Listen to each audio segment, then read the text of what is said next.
Yeah, exactly. And I mean, we do have, though, the ban on the Caitlyn as well as the Bar. They're undefeated on both those picks. This split, those are two of the big picks for Sentinels we have been talking a lot about. Obviously, some other ones that are up and available. And Quad continuing to get focused. Cassio and Ori, strong picks, but also champions that he is associated pretty heavily with. That is going to be denied for him. And I'm not going to lie, if you're banning Cassiopeia out first and your Skarner is left up, Skarner hates playing against Cassiopeia. As soon as she pukes on the ground, you can't do anything. So, I don't know. I'm kind of liking a Skarner angle here, boys. Another thing that is available, though, that Hambach loves playing and is often banned against him is Jarvan. There's just a lot of power picks. Lee Sin's been rising in priority. Maybe Sentinels isn't just going to jump at Skarner right away, especially into the first pick Karma, which is probably going to be comboed with Ezreal for a really heavy pushing bot lane.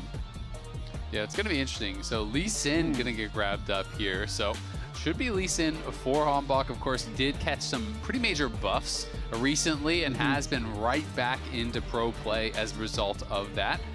Pairing alongside that Nautilus. Engage support's got a lot of buffs here, you know, paired with the nerfs that Enchanters received.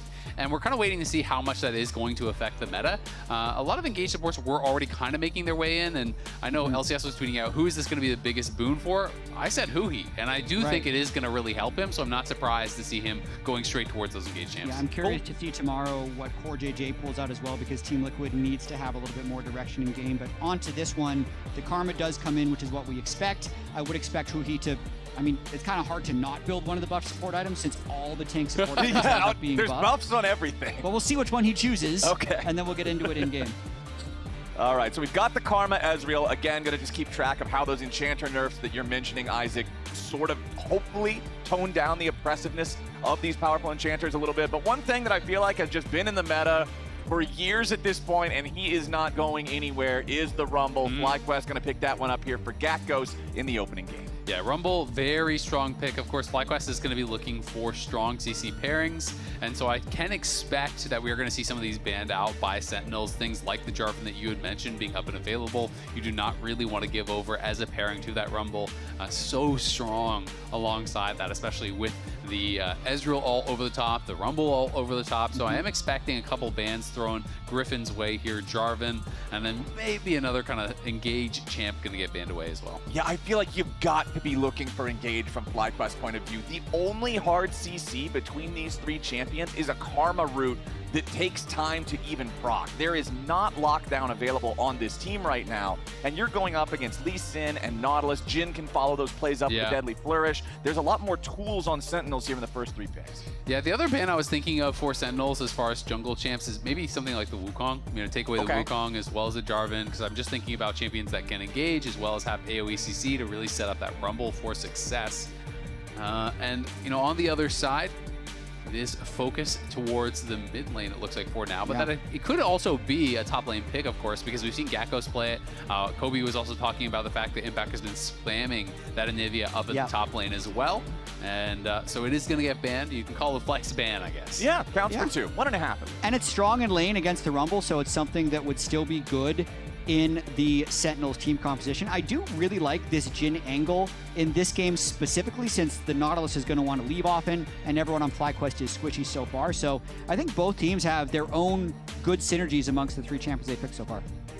Fury, the last ban alongside that Jarvan from Sentinel. So they do continue to target the AD junglers. I am a bit more surprised to see it be another I only do damage champion, since you've got kind of 3 of those just power picks with a lot of damage in your first 3 already. Cassante will be the last ban here for FlyQuest. One of Impact's most played, as Sentinel's 4th pick of the draft will be Ryze for the mid lane. I will say FlyQuest, you know, if there's a team to play no engage high damage, it is FlyQuest. They do really like that style. So, you know, the Fury I think makes sense through that angle. Cassante, you know, is one of Impact's, you know, most played for the last couple years for sure. But that being said, Ornn is generally a more standard answer into the Rumble. So I wouldn't be shocked to see, you know, even just an Ornn answer coming out from Impact. Does feel like it fits what they have drafted for pretty well. And I don't think that Sentinels really need more damage because everyone on FlyQuest is squishy. Correct. I agree with that. I think Ornn could be a good last pick for them, especially now that they see the Twisted Fate. We know FlyQuest strategy at this point. It's kind of dominate bottom lane and then hold the prior with Twisted Fate. This has been a successful strategy that many teams have ran. I know LYON won with this earlier. And the Skarner, unironically, is a decent front line if they want to not only take it this game, but also deny it from Hambach. Exactly. In Fearless, you take this away. This is Hambach's undefeated pick, like 4-0, 5-0, something like that on it. Being able to remove that and relieve that pressure from your own drafting for the remainder of the series is big. Yeah, it absolutely is. Yeah, he's 7-0 so far. Oh, wow, I underestimated it. I think that's even counting some online tournaments and stuff as Okay. well. But, this is not just a good takeaway. It's also a great pick for Griffin because Griffin is one of the players that was an early adopter of this pick. He was spamming it in solo queue. He really does like playing a lot of these champs. So even though we associate it so heavily with Hambach, it's not going to be a champion that he's unfamiliar with. And the Ornn there, kind of as I expected, I feel like it's a pretty obvious Ornn pick when you have a relatively squishy team on the other side. You don't need more damage. It's a good answer into the Rumble. This is not a lane counter pick by any means, but it's something that can withstand what the Rumble is doing. And really, Sentinels have incredible engage and a lot of damage against a relatively squishy team, besides maybe the Skarner. Yeah. So I think that they've drafted here is pretty powerful, and it's going to be tricky for FlyQuest. Yeah, I certainly prefer the Sentinels composition here. I naturally have to give FlyQuest -5 points for TF. It's just the nature of... But +5 for Skarner. +5 for Skarner, so I guess that kind of equals out. We're doing plus and minus. What's the Jhin? Oh, Jin's -4. Jhin versus Squishy? I feel like think this Jhin is a good getting... Jhin angle. There's nothing bad about maybe Skarner's a little bit hard to kill, but they have so much range. So I agree, team fighting for Sentinels is great. If Masu and Cryojin dominate laning phase, though, and really stop the Nautilus from being able to move, that's going to be how FlyQuest win this game, is if they're quickly snowballing, stacking Drakes, and not really letting Sentinels play on the map. Yeah, it's going to be interesting. I was also kind of talking with Griffin about some of the support item buffs and how I think they could be really powerful on tank junglers as well. We're already seeing some of these champions go for that style, but I'm kind of the opinion that we might be moving towards a meta in pro play where we have like double hyper carries and double Knight's Vow. You have an engaged support and you have like a Sejuani or a Skarner. You can go Heartsteel, which did also get buffed, by the way, for Skarner. It's a great rush item, but you can go Heartsteel, Night Vow, Locket, and just stack up all the support tank items now, which all got buffs and were already good on a champion like Skarner. So it will be interesting to see what sort of a build he goes for. I completely agree. I think he'll go Heartsteel into full support. Okay, just checking in here at level 1 before anything gets going. Will be a teleport advantage for the side of FlyQuest since Darkwings is opting for the double mobility summoner spells here. No summoner spellbook on the rise, of course, so just means that we'll see if FlyQuest can get any additional value out of that as the game goes on. Down here in bottom lane, everything's pretty much what you would expect. The cleanse for Rahel's Jhin just wants to make sure, more likely than playing around the lane, playing around the fact that TF is probably going to look towards this bottom lane to make those plays later on and doesn't want to be caught out. And just a reminder, Emily was very clear that this was specifically her match of the week.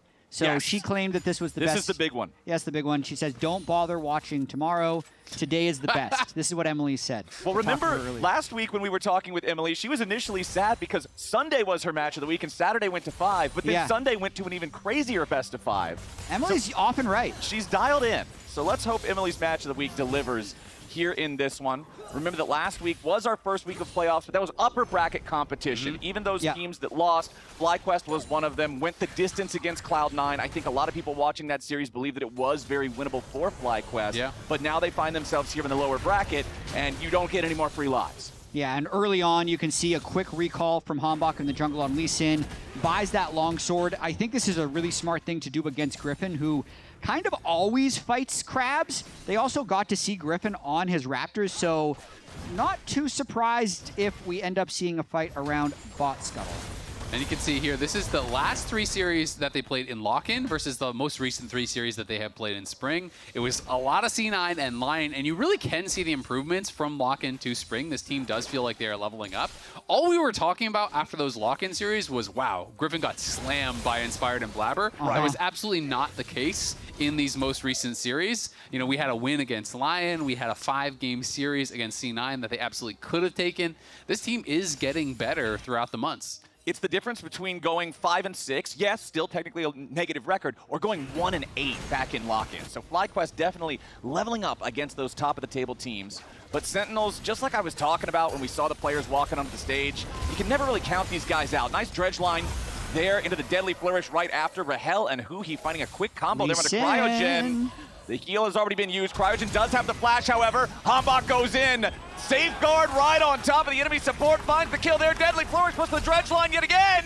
Sentinels wants another one. They'll end up trading a 2-for-1, but it's big plays coming out of the Sentinels bottom lane. But that's still exactly what you want to do as the Jin Nautilus. You want to create action early. Not only do they get the 2 kills, they burn all 4 summoner spells from the bottom lane of FlyQuest. So we're going to be seeing more Hambach down bot lane. Yeah, this did end up pretty good for them, but look how close this was to being 2 kills for Masu. That was a hair's breadth away from Masu getting a double kill and it being a lot worse here. I love how Hambach plays this E-flash. You get the cripple slow, ward hop point blank, so there's no dodging the Sonic Wave. But the turret did heat up because he went into turret range early, which means Huhi takes more damage than expected, nearly dying when Masu gets one back by killing Hambach at the end. Yeah, Masu was 1 auto away from a double kill there, and you can see Golden Glue. The Golden Glue reaction cams are undefeated. Yeah, he's one way or another, he's always experiencing the peak of human emotion. Sometimes it's sometimes it's the Valley, brother. Yeah, sometimes it's down there in the Mariana Trench, but he looked pretty excited about the 2-for-1. Hambach going to pass through the mid lane here now. Yeah, so he did get his own Raptors stolen after he died here, so now he's going to try and cross into Griffin's Raptors, but everyone kind of knows this is up. Okay, Darkwing's rotating over though.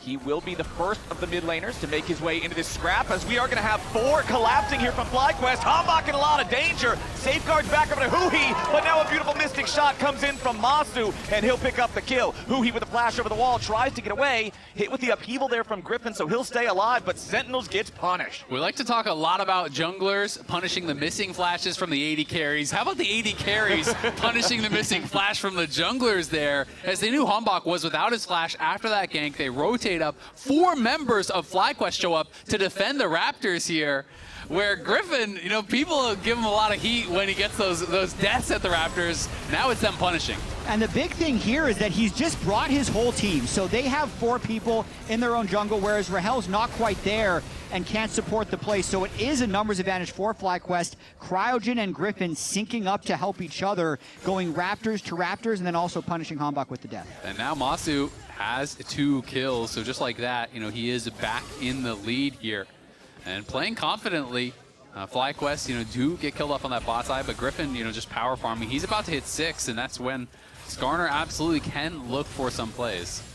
I do look forward to the level 6s on both the junglers. Obviously, the Impale, like you're talking about, big for playmaking, but Dragon's Rage just defines Lee Sin as a character, right? So both of these guys will have plenty of opportunities to get that going, especially with Quad now having his ulti unlocked here in the mid lane on the Twisted Fate, with so much action happening around the bottom side. Huhi on Nautilus. Jat, we confirmed this earlier this split. The dyingest champion in professional League of Legends leads the world by like 7,000 deaths over the next closest champion. So a no summoner spells Nautilus is a prime target for your level 6 gang. Oh, when it goes wrong, it goes real wrong. Yeah. Luckily for Huhi, still deathless, and they're still looking to play a little bit aggressive, but they have lost a bit of their edge with Masu getting that 2nd kill, and now with Quad being level 7. So if the play is an instant, Quad would be able to join in and try and punish Rahel and Huhi for getting aggressive. Okay, another wave going to get shoved into the turret now already, though. We've been focusing on the bot lane, rightfully so. That's where everything's been happening. But up here on the top side, everything is standard. Like you mentioned back in the draft, Azale, it's not like Ornn is a counter pick to Rumble.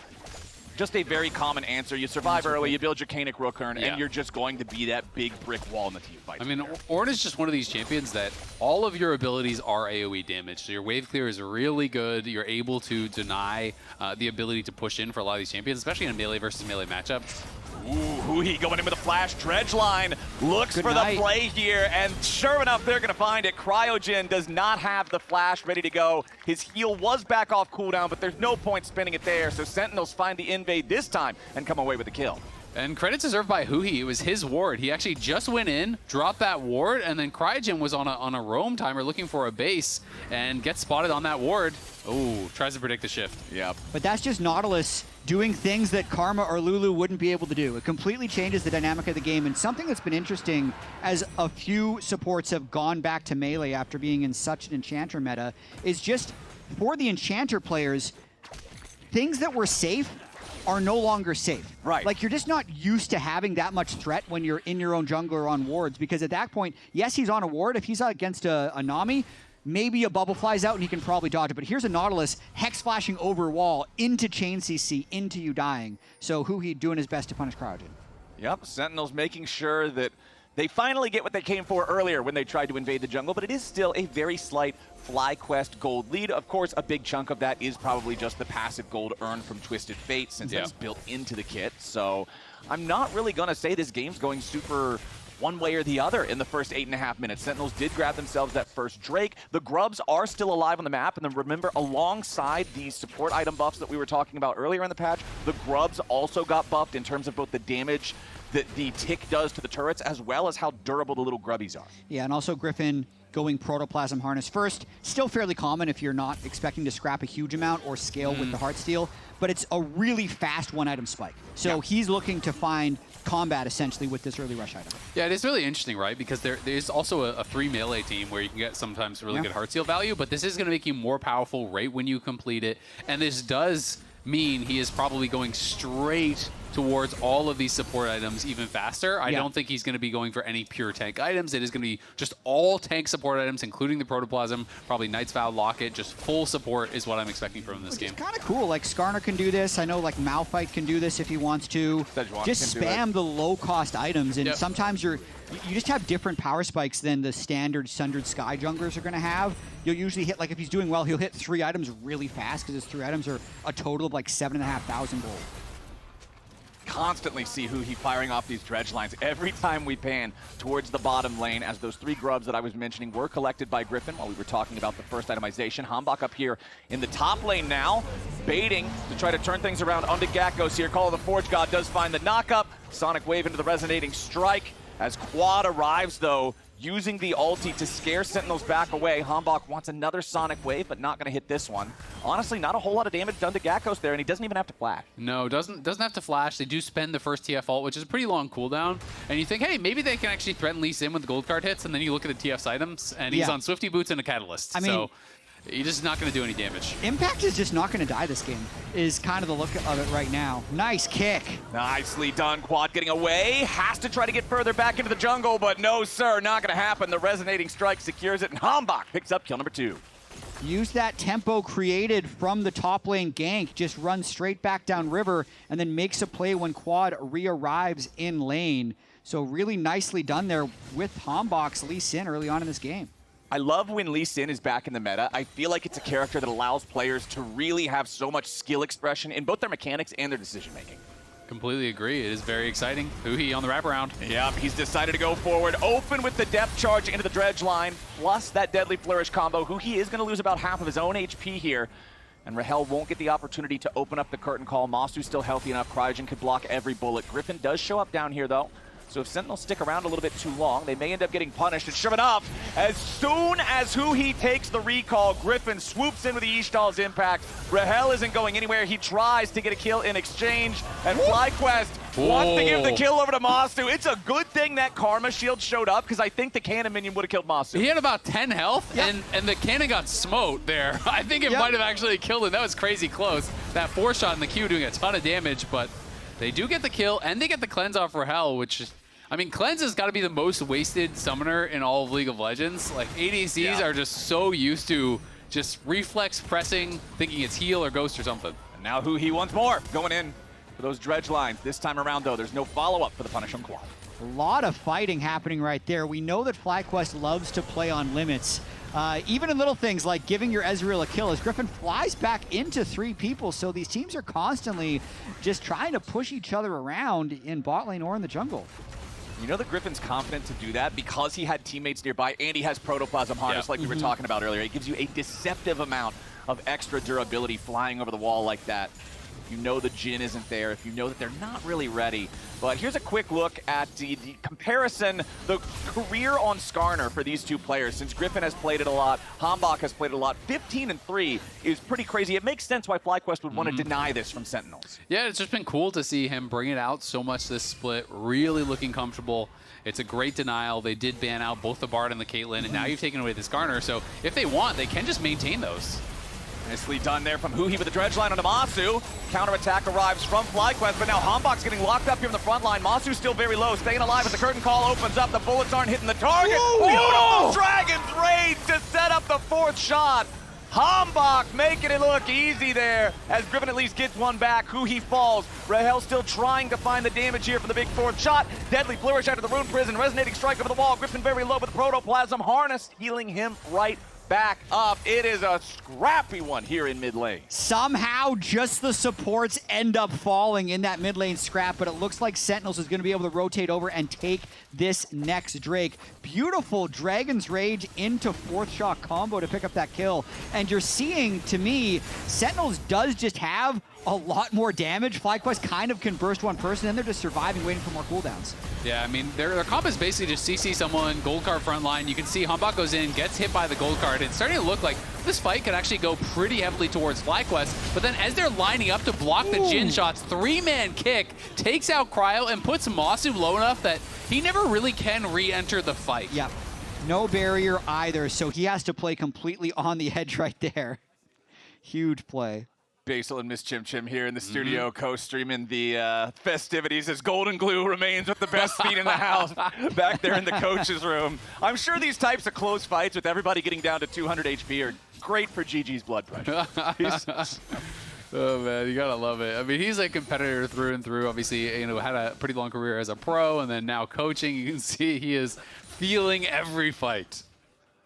Now, when is that next fight going to happen? Because we've only got 20 seconds until the Rift Herald spawns, as Sentinels are looking potentially to punish anyone who might try to defend this Tier 1 turret around the top lane and set themselves up for a free objective. Yeah, don't want to waste too much time, though. Yep.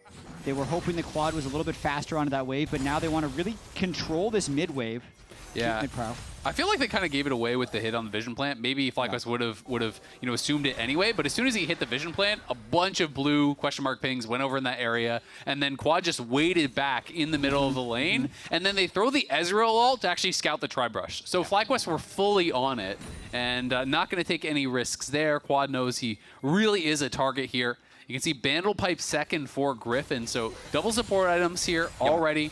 They don't have a traditional kind of like Knight's Vow carrier. I see that more as the true hyper carries. If you have like a Cassio or, you have Jinx and champions like that, that is more who you're looking for. But it still could be a potential third. Yeah, and it's still setting up Masu to kind of need to hyper carry. That's more of the team composition in this case. You can see like 3 pairs of Mercury Treads already being built. Also the upgraded Merc Treads on Dark Wings with so much magic damage and CC needing to be chained for the FlyQuest team. It's just really difficult for FlyQuest to get kills because Ryze and Lee Sin, even though they're not tanks, they're still kind of bruisers, so they're not going to get one shot, and it means Masu's going to have to stick around for a while to get enough damage to kill them. And Ezreal definitely can kill them if you're getting later on into this game, especially Endless Hunger just gives you so much additional power, later on into the game when you have Shojin, you have Endless Hunger, you have like almost no cooldowns.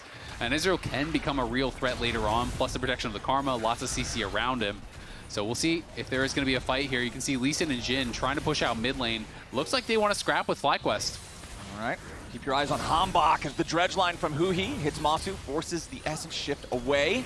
Deadly Flourish not going to find a target, but the Realm Warp about to arrive. Nobody's going to take the portal. A little bit too dangerous on that one. Teleports about to come through as the Herald is already secured by Griffin. Gakko's making his way into the fight. Keep your eyes on the equalizers. The Ornhorn goes through first. Griffin's going to get locked up, but that's a tanky Skarner. Huhi, very low on HP. Darkwing's also barely getting away. Sentinels, they leave, but they get the worst of the trade, and FlyQuest takes the objective. Call that one a fly win. Yeah, Masu and Kraujin got to poke a lot, and there wasn't a clean engage that Sentinels was able to create. You can also see Huhi still level 6. He's really been roaming around a lot, so that's starting to hurt him a bit. When you have a level 13 top laner in the game, being a level 6 support trying to hook into a team fight means you're not going to last very long. Yeah, absolutely, but still does survive for now, and it's also really been nice watching Masu. His timing on these shifts, he has buffered every single hook we've seen on screen the entire game, so he has been on point with that. And as long as you do not get hit by the hook immediately when it comes back up, because of course when you hit someone, it cuts that cooldown down on the Nautilus, then he is going to be safe. And they've just been playing around that hook very, very well. But it is scary because we've watched him shift that 10 times in a row.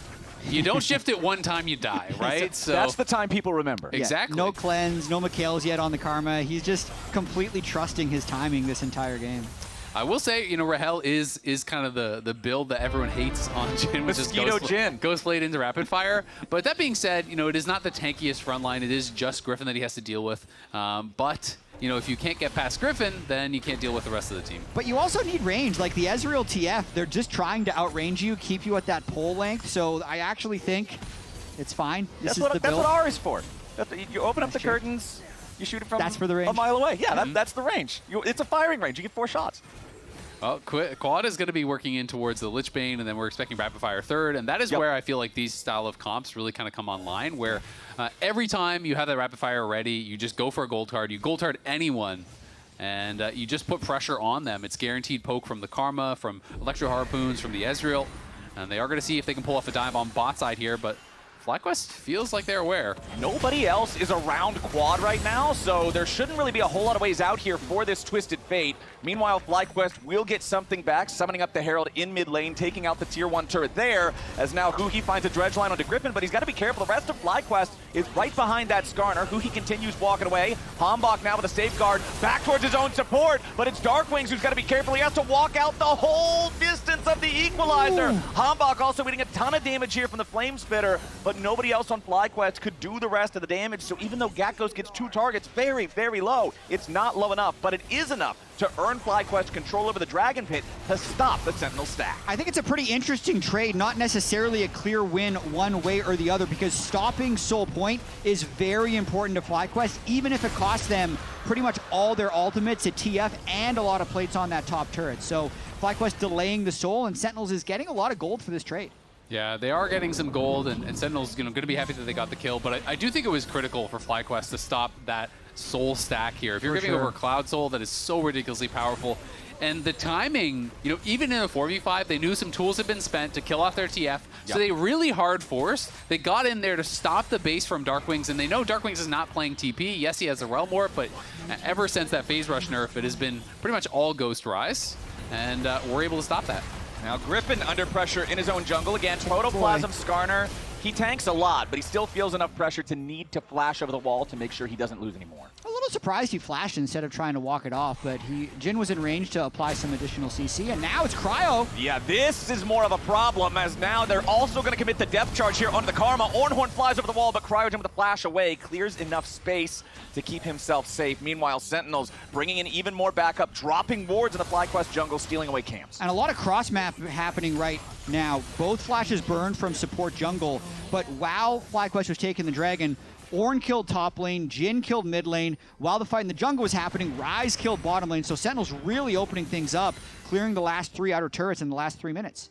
And even though the gold in this game has been close, this entire 20-minute stint, biggest gold lead for one team has been about 1,000.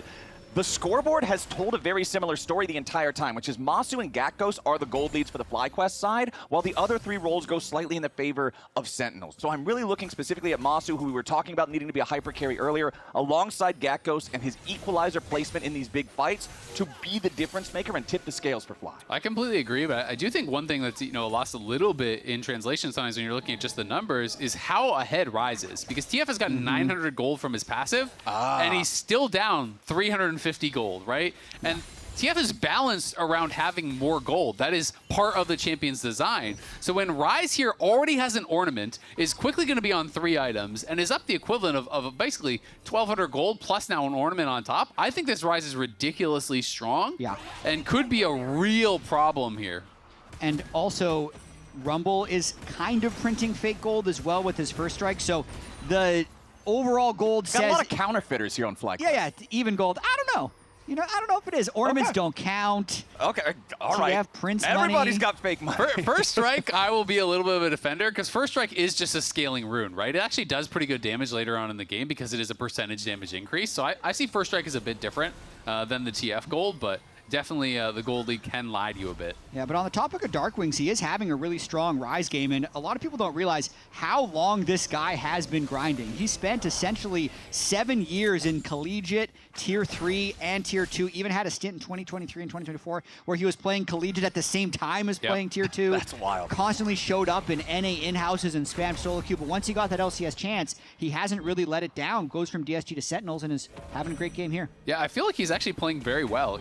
Against against a lot of tough competition. I mean, there are 5 imports in mid lane, and Darkwings is holding his own, and I think has been a pleasant surprise here for a lot of people on Sentinels. I think he is part of the reason that this team has been better than expectations, especially back in lock-in. I mean, my first introduction to him as a player was back during the COVID era. He competed in one of the Red Bull 1v1 tournaments that I casted, and he ended up winning the entire thing. And I was like, oh, this guy's pretty slick. He's got some pretty strong mechanics. So fun to see that journey that he's had over all those years like you're talking about. But now FlyQuest are looking to potentially make a move up here onto Darkwings as Quad finds the range there for the gold card. Darkwings trying to get out. The Realm Warp still needs to channel. And just as Griffin arrives, he doesn't quite have the distance, and Darkwings escapes the collapse. Is able to get out of there. Griffin not able to interrupt him in time, but the Knight's Vow has been completed, and this item did just get buffed.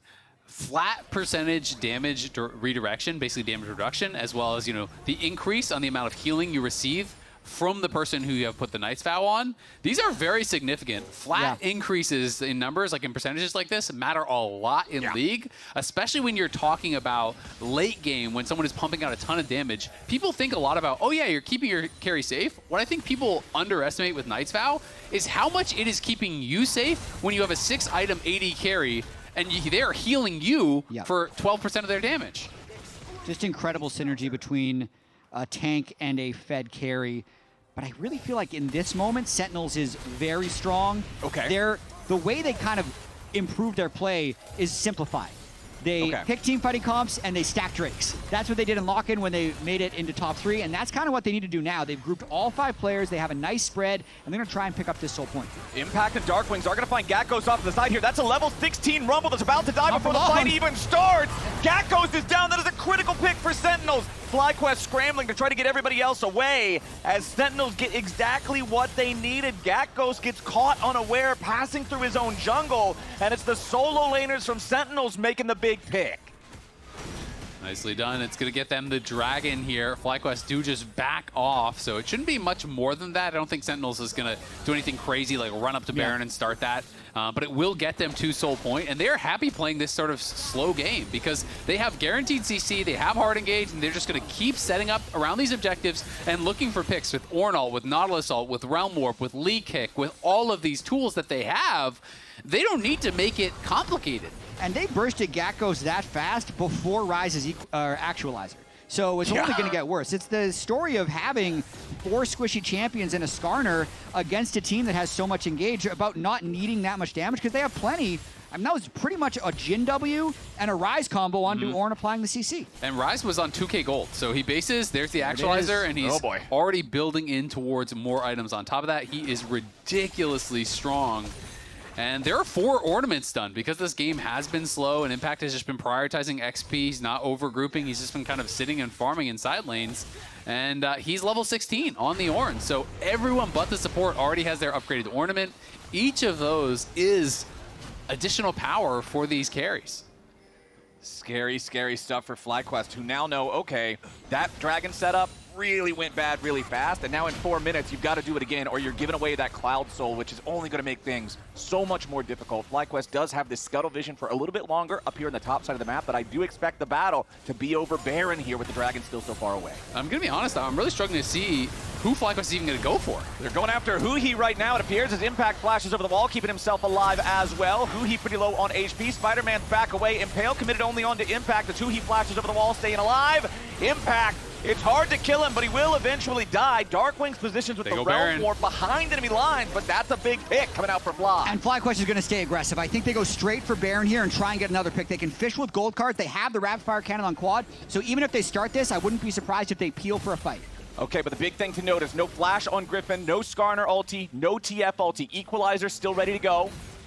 As the Baron is started up, but the DPS is not quick. Deadly Flourish finds its mark on the quad. The Twisted Fate going to be your target here at the very beginning from Sentinels. FlyQuest regrouping. Baron still at about 2/3 HP.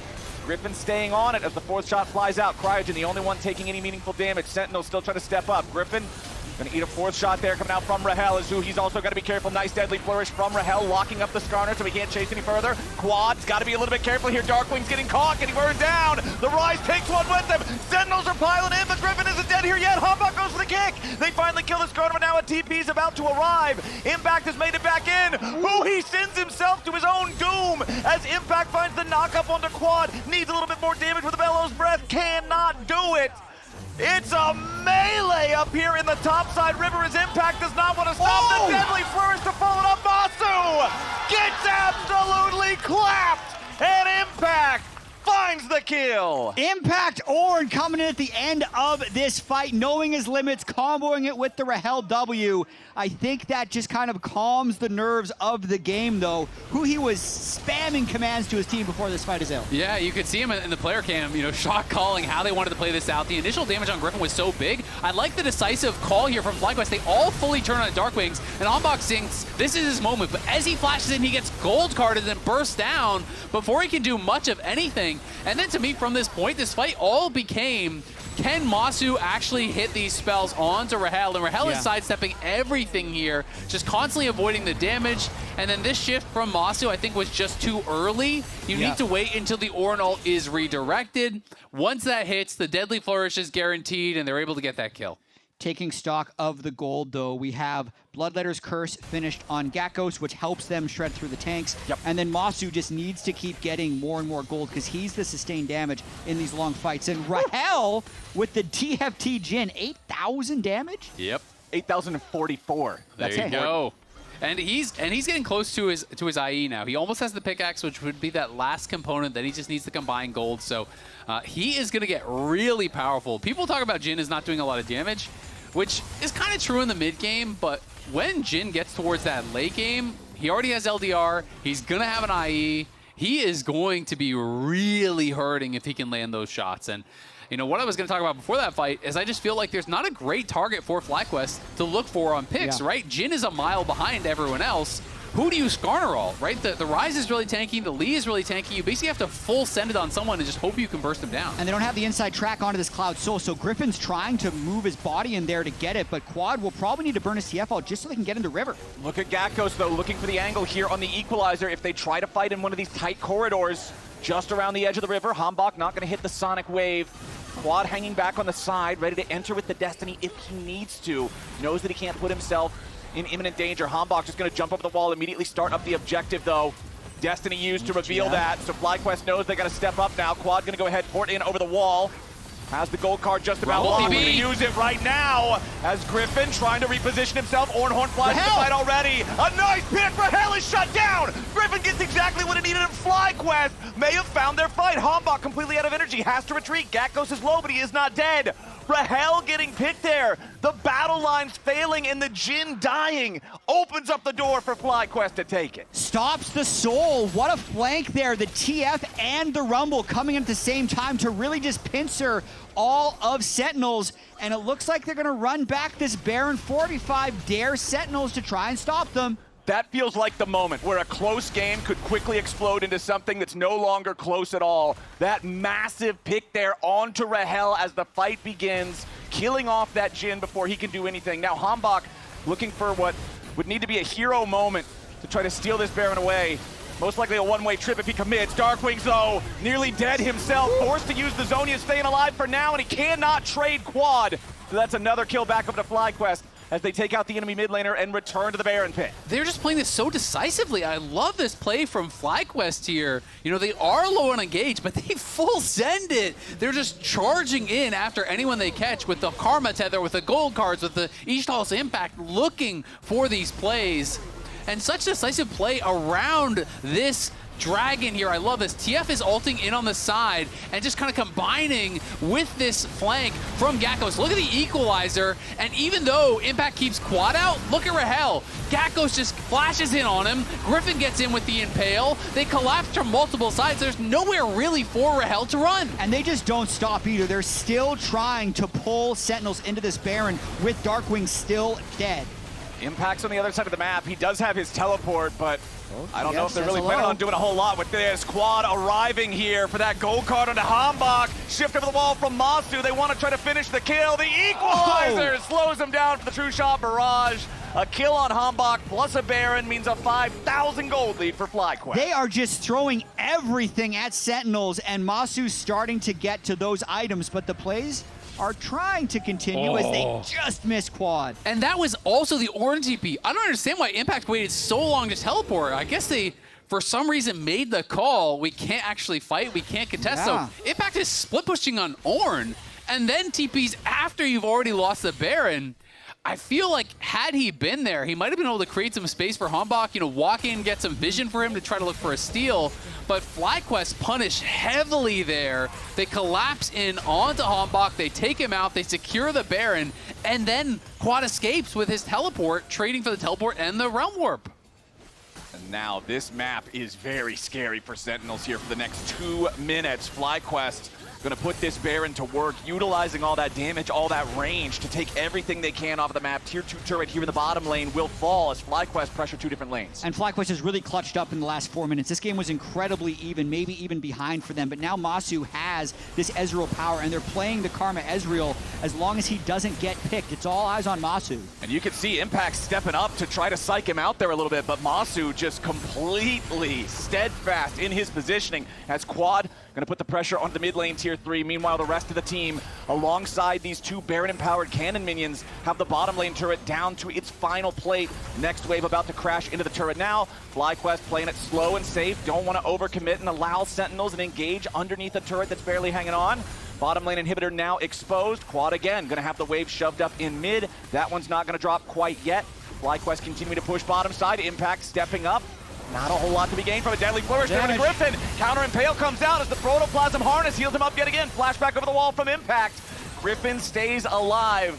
Between last week and this week, the LCS playoffs are showing the value of Protoplasm Harness. Hambach goes in for the big kick, tries to find it, but there's no backup. Everybody on FlyQuest is still alive. Darkwings has to pop the stasis just to not get hit by the Eastall's Impact. Impact will at least get something back himself. He gets the shutdown on the Gakos, but Cryogen's ready to go forward. True Shot Barrage won't hit Rahel. Is it even going to matter? No, FlyQuest with their game-winning push.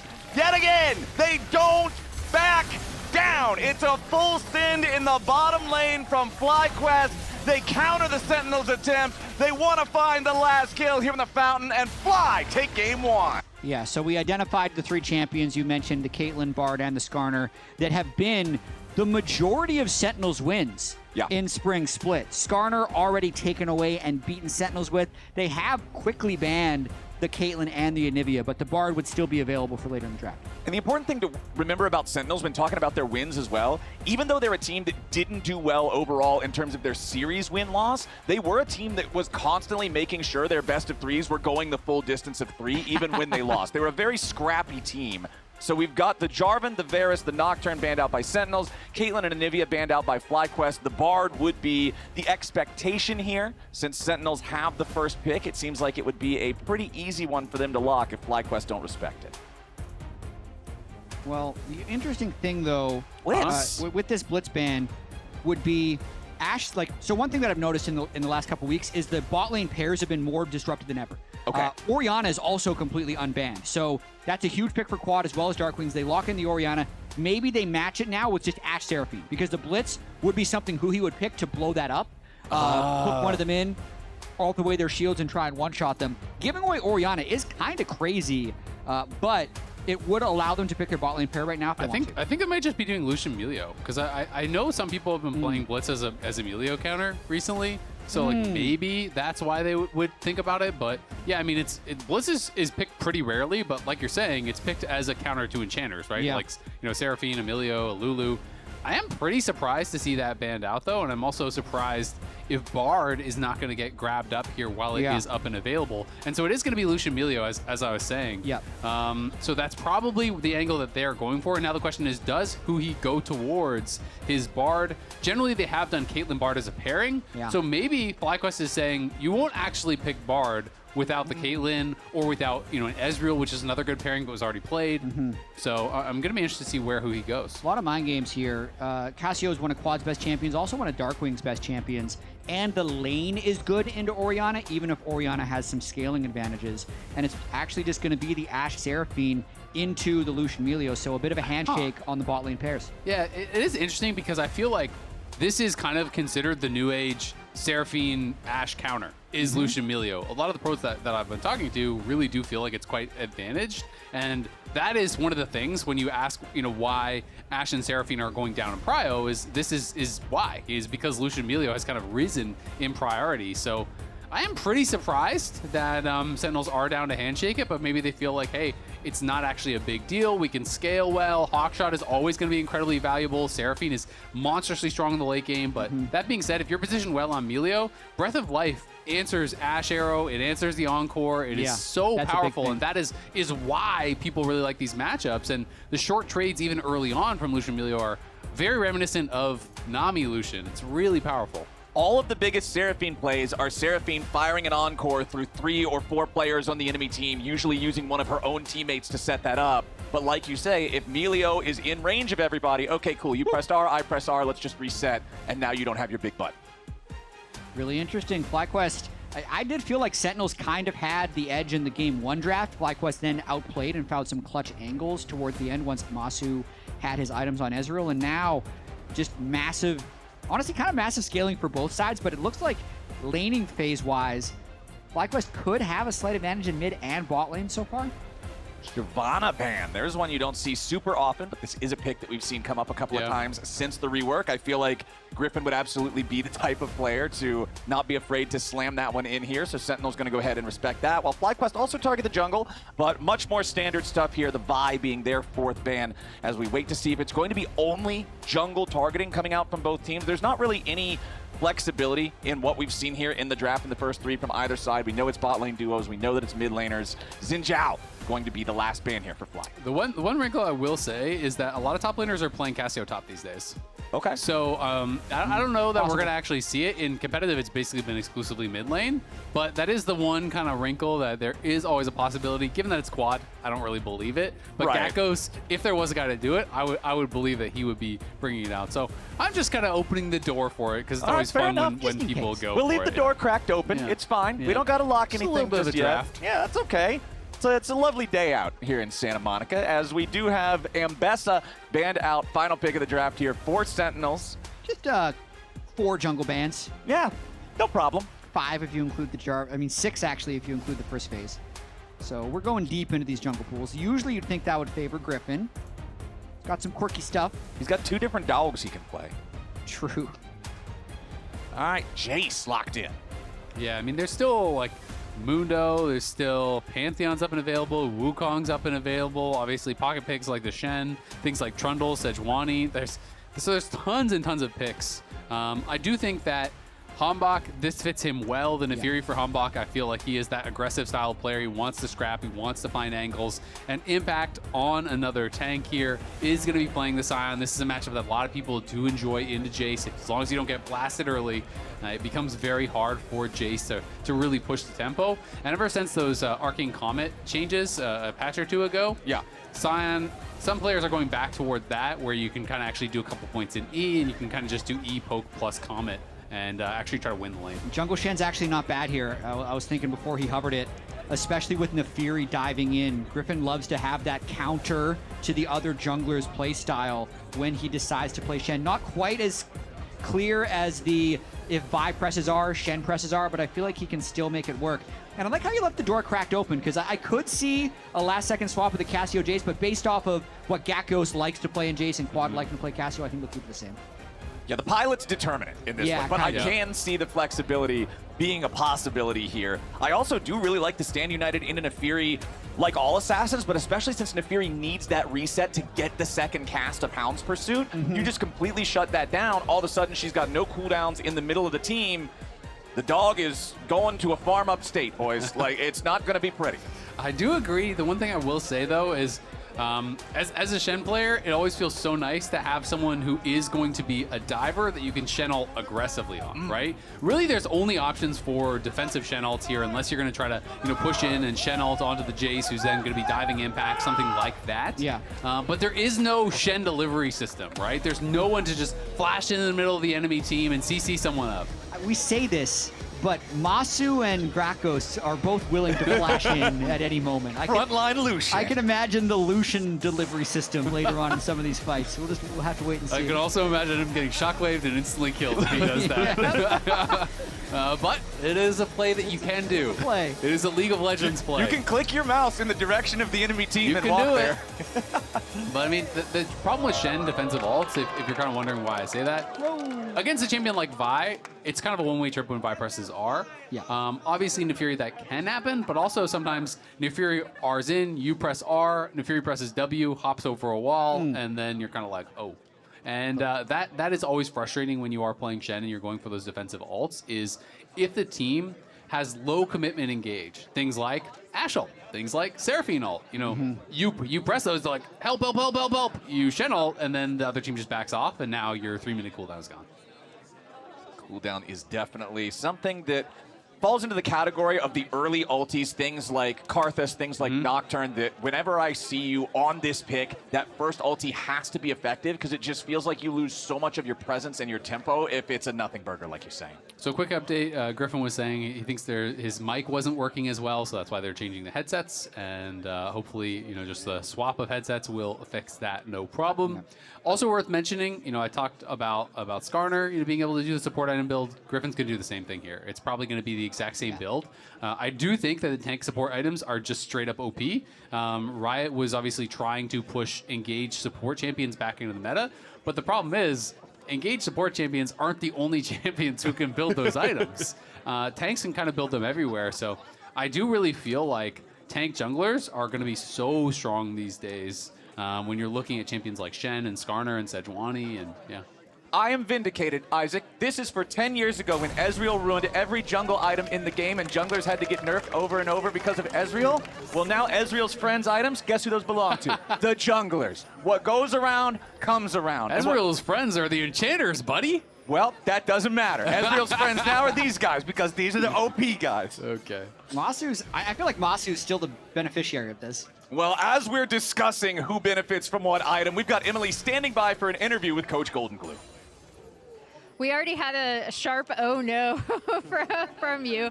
I guess as we look through the level 1, see if anything develops, talk to me a little bit about this draft and how you kind of want it to play out early.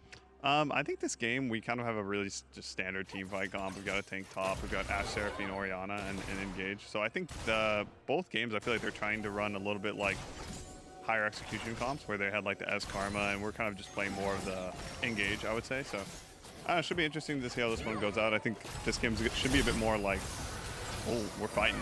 We're fighting. Uh-oh, this doesn't look too great for us.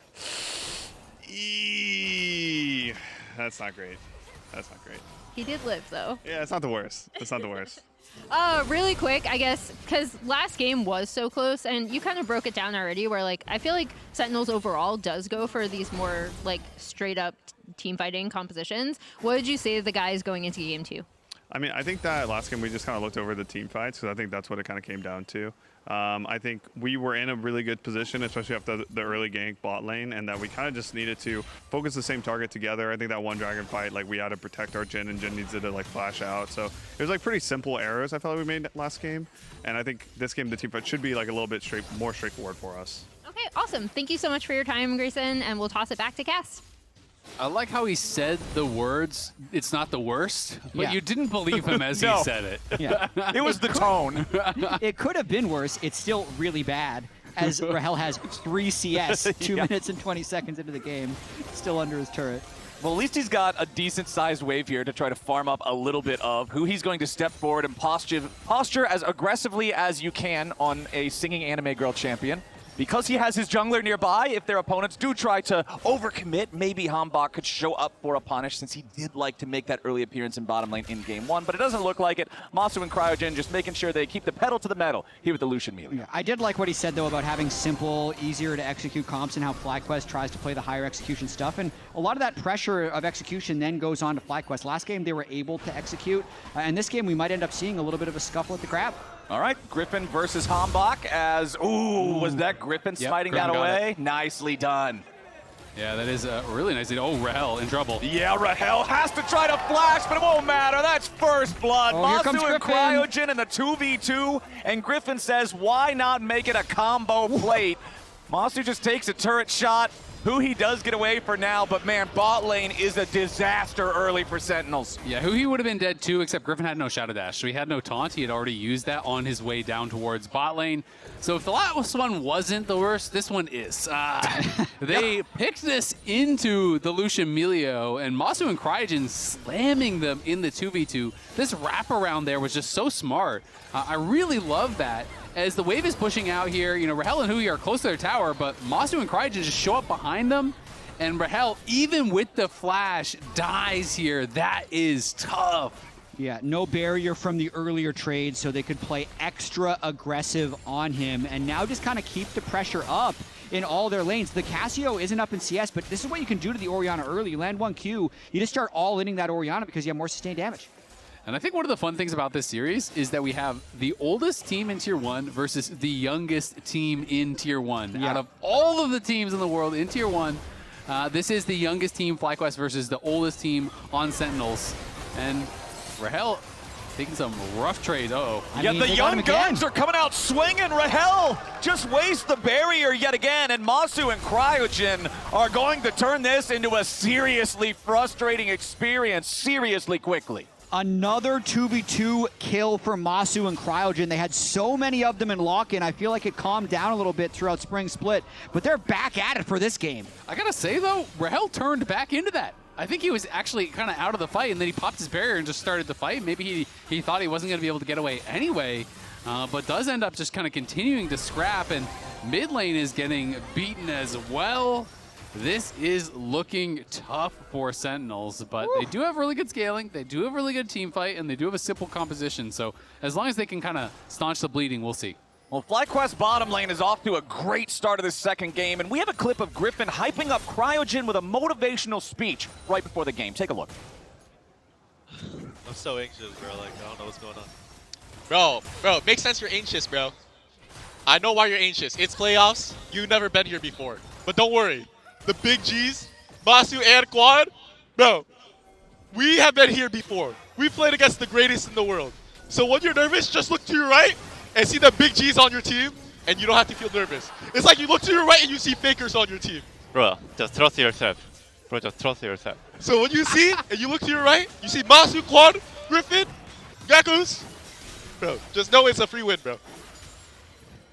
I love how he's like, bro, you're nervous, but I'm on your team. And Quad's like, just trust yourself. Ignore this guy. Calm down. It's fine. Also, the big G's, apparently. I just love the big G's. The completely opposite approach. Quad is like, trust yourself. Griffin's like, don't trust yourself. Trust me. You might not have any faith in you being here, but look at the rest of them. I do love the confidence from Griffin, though. Quickly becoming one of the biggest personalities here in the LCS. Man. Has definitely found himself a lot of fans since he's joined the league. Rightfully so. I mean, he's playing all kinds of cool picks. He's bringing out the Nax, he's bringing out the Shen, he's bringing out all kinds of different stuff, and he is hilarious. So definitely fun to see Griffin coming into the LCS, and has been doing great. And now Shen is level 6, so any play that Sentinels want to go for, they have got to be careful. Oh, looking to get aggressive. And Griffin, to me, he just has unlimited energy. He's so outgoing, and it's also funny with what an aggressive player he is. He's the one that's playing all the support item junglers. Yeah. Right? He's just playing these supportive builds, but then still keeping the aggressive mindset. You gotta love it, as once again, that aggressive mindset showcases itself. Masu down here just guaranteeing that Sentinels, with this bottom lane duo that for so long was just considered such a power duo in lane, they can't really answer a whole lot. Rahel's at about half of Masu's farm. as Hambach shows up here in the mid lane. Quad getting protected by the Stand United. Beautiful petrifying engage with a miasma right on top of it.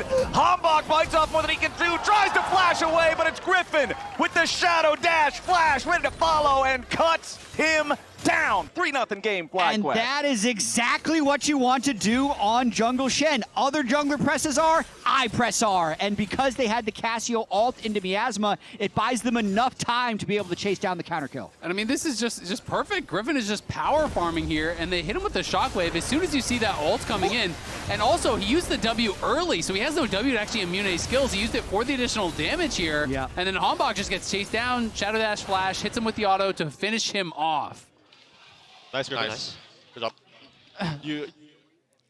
I mean, that is the Guardian proc, that is the Stand United shield, that is a lot of extra damage that you have to deal to kill off this Cassio early on in the game, and it's just not going to happen. There was a pretty low HP ult, so that's 300 about from the ultimate plus the Guardian.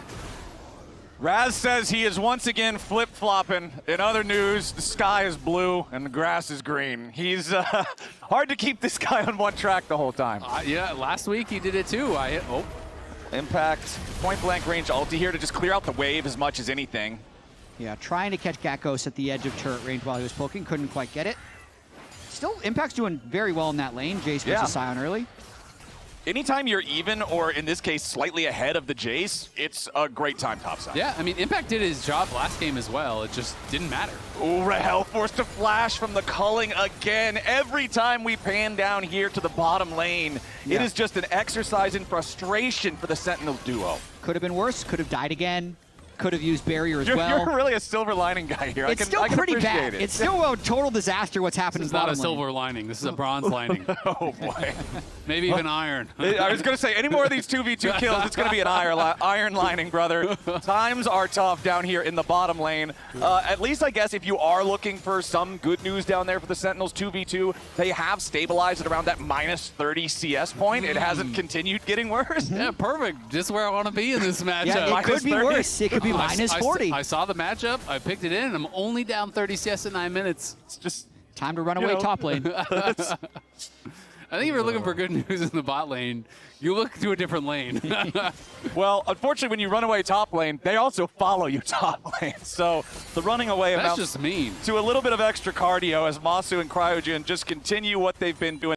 Essence Reaver fully completed for Masu. Nice big power spike here for the Lucian. You can see Rahel still with only the components in his inventory. And also, when you're a jungle Shen, you really love it if your lanes are winning, which is what's happening. So that last Shen ultimate was used. His Shen ultimate's back up again. So if anyone gets aggressive on either Masu or Quad, Griffin's just going to press hard to try and be there, turn the tides, and let them keep their advantage. I mean, it is so nice, not only just having winning lanes, but being able to have someone who is a clear hyper carry at this point here on Masu is really, really going to make it easy for Griffin because it's just about protecting him. Yeah, absolutely is. Quad scaling up with his mana items as well. This opening to game 2 is an extension of the late game of game 1, where they were turning it around. FlyQuest has just really been playing clean since that moment, and Sentinels seems like they haven't really been able to recover as Griffin arrives. Yeah, Griffin's made his way down into the bottom lane here, finds the Shadow Dash through the Encore to lock up Rahel. Remember, there's no flash on the Ashe because of the earlier calling. It's a 4-0 game. And the timing there is perfect as well. Dragon is up right now. They kill Rahel. 3 deaths now on the Ashe, and likely a free Drake. Yeah, that is looking tough. No flash on the Ashe, and she doesn't have a dash. Yup. Her Ashe is crash. So there's nothing left of that AD carry in the bottom lane. 0-3 and 0, 1,500 gold deficit. Let's check out what's going on in the top side. This is what they got to do. Are trying to make the play here onto Gakkos. Griffin's still trying to finish up the Dragon, but does he want to use the Stand United to try to rescue his top laner? Gakkos going for the flash, looking for the outplay here. Flash over the wall from Impact, so he doesn't trade 1 for 1. Stand United was used there. I think if Griffin was going to ult, he had to just accept that he wasn't going to kill the Dragon and had to ult early. I could tell he was hesitating because he was trying to finish the Dragon then ult. But by the time you ult in a situation like that, he's always going to die through the shield. You have to ult super early and just try to be there to actually defend with the taunt. But remember, you can come watch C9 and LYON, who are already qualified for the spring finals at ASU's Mullet Arena on June 13th and 14th. 2-day and 1-day passes are on sale. Get that QR code, and maybe we'll see one of these teams there as well. Yeah, there is still one more team fighting for a spot in that weekend. C9 and LYON as two of the squads that got to come in the top 4 for the upper bracket and then won their openers. They've already earned 2 out of 3 of those spots, but the third still up for grabs amongst everyone else. Impact here, tanky on the Scion with the Unending Despair fully completed. Huhi and Rahel going to rotate back down to the bottom lane. Wherever Masu and Cryogen are not, that's where Huhi and Rahel want to be. And they have to. They have to just attack the Jace. It's kind of the only person they're able to send players at. He has no flash, but he's just going to be able to walk that one off. Yeah, they're going for the new age adage. If at first you succeed, try again. Do it again. do it one more time. Don't go to the other side, because that one ain't working. Impact there just going to rotate back over towards the mid lane now. As we do have Quad versus Darkwings up here in the top side, we do have the slight kill advantage, or gold advantage, excuse me, because of the 1 kill for Darkwings. Even though the farm dead even between these two. Blackfire torched the first item for Darkwings, so a more aggressive option compared to what you would sometimes see with a Roa and Seraph's type of combo, which is what Quad is building towards on his Cassio. Yeah, and Quad just about has Roa guild. He's probably going to base after this wave and be able to have that Roa. Look at the gold there. Rahel, 3.9K to 6,000. It's just such a massive block gap so far in this game. I will say, though, seeing Gakkos down there as well, who's going to be more useless, the poor Jace or the poor Ashe? Ashe at least has some utility. Okay, we got a couple of different fights breaking out as Gakkos going to be your target down here in the bottom lane. Impact being targeted over in mid. Gakkos dies first, but Impact will join him. Top laner for top laner. The punching bags on each team take a beating. Yeah, the thing is, if Impact's poor, that's okay. If Gakkos is poor, that's a lot less okay. So Sentinels are finding a way to try to make this game competitive. Clearly, the game is completely out of control. Masu's up 2K early. You're kind of expecting to lose it, but the only thing you can do is play the other side of the map, which they are doing effectively. And Gakkos has not been giving up some of these waves. He's trying to actually defend at the tower, and he's getting dove a couple times in a row now. And it's actually unironically been one of Sentinel's strengths is in games that feel hopeless, they'll continue to try and make plays. They'll make the game a little bit funny. And that's 2 successful plays on a Gakkos that at least keep them in it. Nicely done from Sentinels. Again, keeping that gold lead within striking distance, but we do have the Rift Herald spawning here in about 10 seconds. FlyQuest does have shove over both the nearby lanes. Masu and Cryogen crashing mid lane wave into the tier 1 turret of Sentinels. Quad doing the same thing up there in the top side. As Masu and Cryogen confident in how far ahead of the rest of the game they are, moving into enemy brushes here, setting up around the vision. Huhi walks in towards the brush, immediately pops his defensive heal to get back away. Yeah, and I mean, you're touching on it, but Sentinels has been good at actually coming back in some of these games. Huhi, we even got comms from him talking about, is this famous Anivia game. He's like, you know what? We just need one fight. That's what it's going to come down to. And these are some of these games where they were down massively here and able to find an engage, find a play, find a way to come back here and pull these games back to parity. So we'll see if they can do it here in a game that will be so important. You go down 2 games in a best of 5 early against FlyQuest, you're in a position where it's reverse sweep or you're done. And again, silver lining, Ashe always has arrow, even if you're far behind. Because the way they come back in this game, I feel like, is to land some CC onto Masu, and they have the Nefiri Orianna combo. That can still be a clean one-shot if they time it properly at any stage in the game. So Huhi and Rahel just kind of stop the bleeding as much as they can and let the rest of their comp do the work. I think it's going to be, all about layering the CC, though, importantly here, because there is the Melio with Breath of Life, right? So, just an Ashe Arrow is not going to be enough. It's going to have to be like Ashe Arrow, he gets cleansed out of that into an immediate Shockwave, into the Fury. Like, it's got to be everything, and it has to be overwhelming damage, because Shen is ulting you with Guardian, and as he arrives, he's popping Locket, and you're getting double shielded by a Cryogen, and you're getting, your barrier, your heal. There's a lot of tools, and they're all going to be used to keep Masu safe. Okay, Griffin and Quad ready to respond to what Hambach's trying to do here in the jungle, forces him back away, and makes sure that Sentinels can't make a move up here in the top lane. And you know what Griffin's probably building next is It's probably a Knight's Vow. Yep. So it's probably the 14% damage reduction as well. So they're really setting up Masu to be the hyper carry. He's about to collect even more gold by finishing off this mid turret. Yeah, you can see the Navori Flicker Blades completed there for Masu, so has that second item ready to go here on the Lucian. DPS potential going to be crazy. And what you're talking about, Azael, with the Breath of Life being able to answer these CC attempts from Sentinels, I also feel like if Cryogen just wants to double down on it and buy the Mikhails, yeah. it's like, okay, Breath of Life is now never used for the arrow for any reason. You just use Mikhails on arrow, then Breath of Life is always ready for Encore or Scion or whatever. Yep, yeah, no, absolutely agree. I expect he will get a Mikhails at some point in the game, and they are just going to continue attacking side lanes. Lucian's at the Dragon, not going there. Time to look elsewhere and see if you can find a play here onto Quad. They will get a tower. Pretty aggressive by Quad trying to defend this 1v3. Yeah, he does step up. The turret is eventually going to fall. Petrifying Gaze.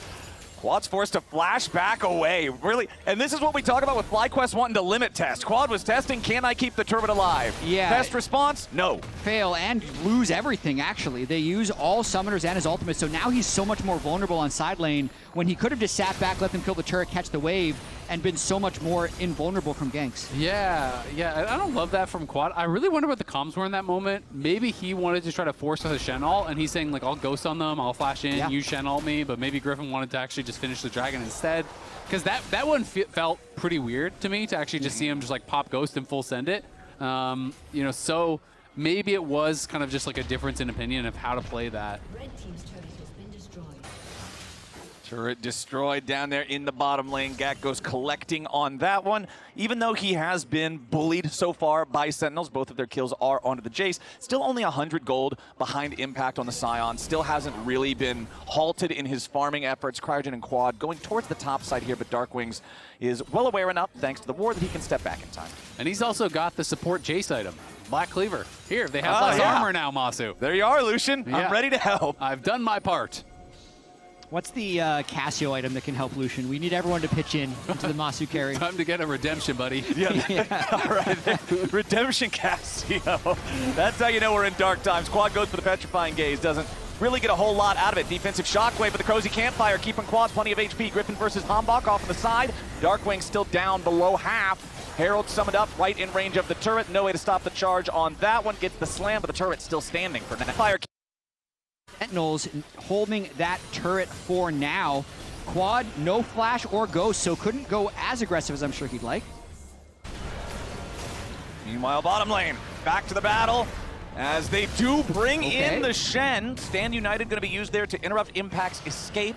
So they get the flash out of the Scion in exchange for the Stand United cooldown. That's pretty nice. Going to be able to get that flash off him, which won't be up for a soul fight, but the Shen ult will be up for the soul fight. So that is kind of the important timing there. Is just about 3 minutes until that soul. And they are willing to spend the Shen ult because that is going to be the next place they are looking to fight. So I do like that. And Quad, you know, though he spent his summoners aggressively on top side, that was right around when that Dragon did go down. So it's going to be up kind of around the timing that they would be fighting there anyway. I'd say Sentinel's still doing a lot of work on these side lanes, getting Darkwings a little bit ahead. Impact had a cheeky steal on the Scion there, so Sentinel's really going to have to make their last stand at this Ocean Soul, most likely.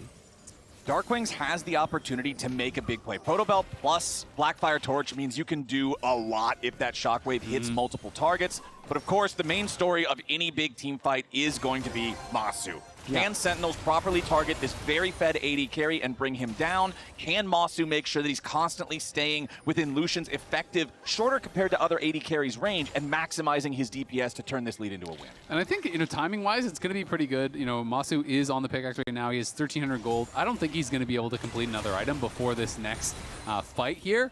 And, you know, we'll see, because there is 2 items on Darkwings. There is 2 items on Hambach. They are reasonably strong right now. So if they can find that perfect engage onto Masu, it definitely could work out. But it is tough, and there's so many defensive tools here over on FlyQuest to really keep this guy safe, because you have got to dive him through Miasma, through Petrifying Gaze, through Locket, through Heal, through Shields, through everything. Now, it doesn't look like Griffin's going to be able to finish his Knight's Vow quite before the Drake, only sitting on 100 gold. Just has the 2 components. Would love to be able to get that, but can't quite yet. And I like where Sentinels is on the map still. They're constantly looking to make plays. Yeah, you could see the intention right there. Hambach goes over the wall. Gakos, though, sidestepping the Enchanted Crystal Arrow, staying alive for now. To the skies won't matter. To the ground with the Jace. 50 seconds until the dragon spawns, but it's only 35 until Gakos reappears on the rift, and he will have his teleport to join up in the fight if that's what they want to go for. But I love Sentinels always looking for these plays. Yeah, Sentinels are doing a great job with this, looking for these plays. Masu getting his base canceled actually matters because he wants to go back and spend here. And as Tempo will be hurt a bit, I also like the fact that Gakos just accepts the death. Don't waste your flash. Yeah. This next fight is the one that matters. And I got a little bit of context on that play from Quad on top side from the producers. Griffin did tell him, hey, if it gets crazy, I can ult you, right? So I think Quad maybe took that as, oh, make it crazy, right? And kind of went in. So Masu did go back to base. He did manage to complete his full third item with the Black Cleaver here on the Lucian. So now double cleavers for FlyQuest as Sentinels control the bottom side river first, but they must stop this stack. You do not want to give FlyQuest Ocean Soul. Fuhi off to the side. Keep your eyes on the Seraphine. Where's the Encore going to be? Call of the Pack already used by Hambach. Big defensive tool no longer available.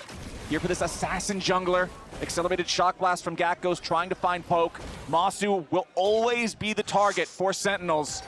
Fuhi over the wall, tries to go for the flash. Encore with the Breath of Life is immediately ready to respond. FlyQuest sees what Sentinels have, and they turn it right back around. Impact over the front line, Petrifying Gaze to slow everybody on Sentinels down. The calling, finding maximum value. Quad gets the kill into who he is. Impact has to run. Impact tries to charge back in now, but a massive heal coming in onto Masu here with the Stand United plus the barrier together. Hambach goes in, Gakos goes down. Masu still firing, finds yet another one onto Rahel. Impact and Darkwing scrambling to get away, but they're running back towards the FlyQuest side of the map.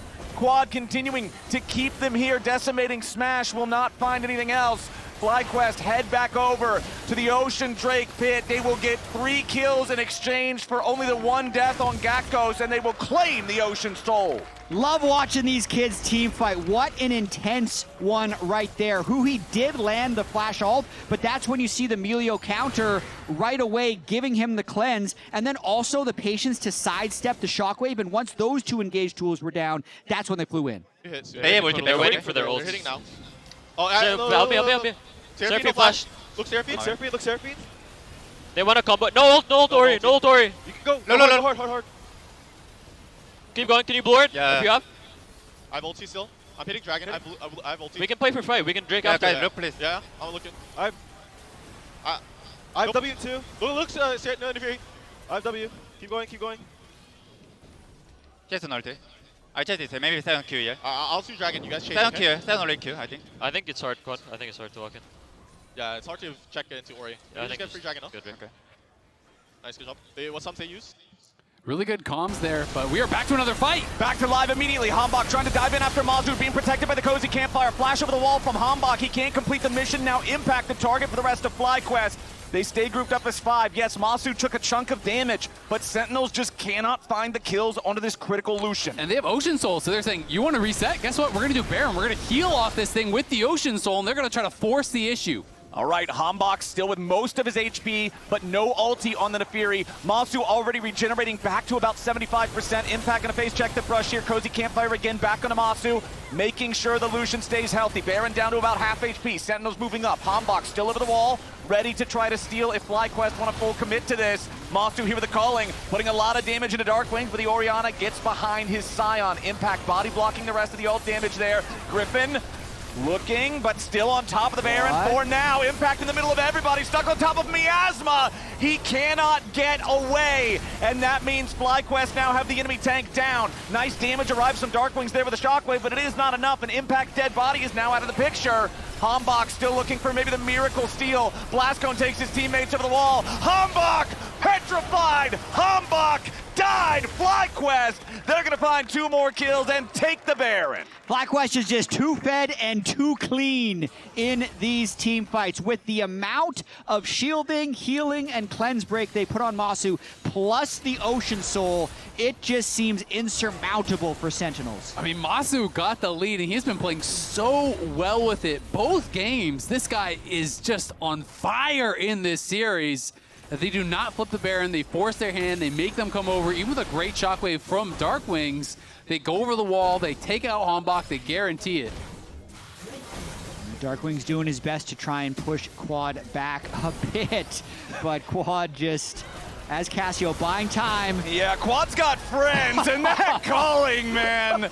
Game number 2 is the Masu story. This Lucian absolutely out of control, 8-0-2. Total gold, he's 4,000 gold richer than the next guy in line, which is his own mid laner.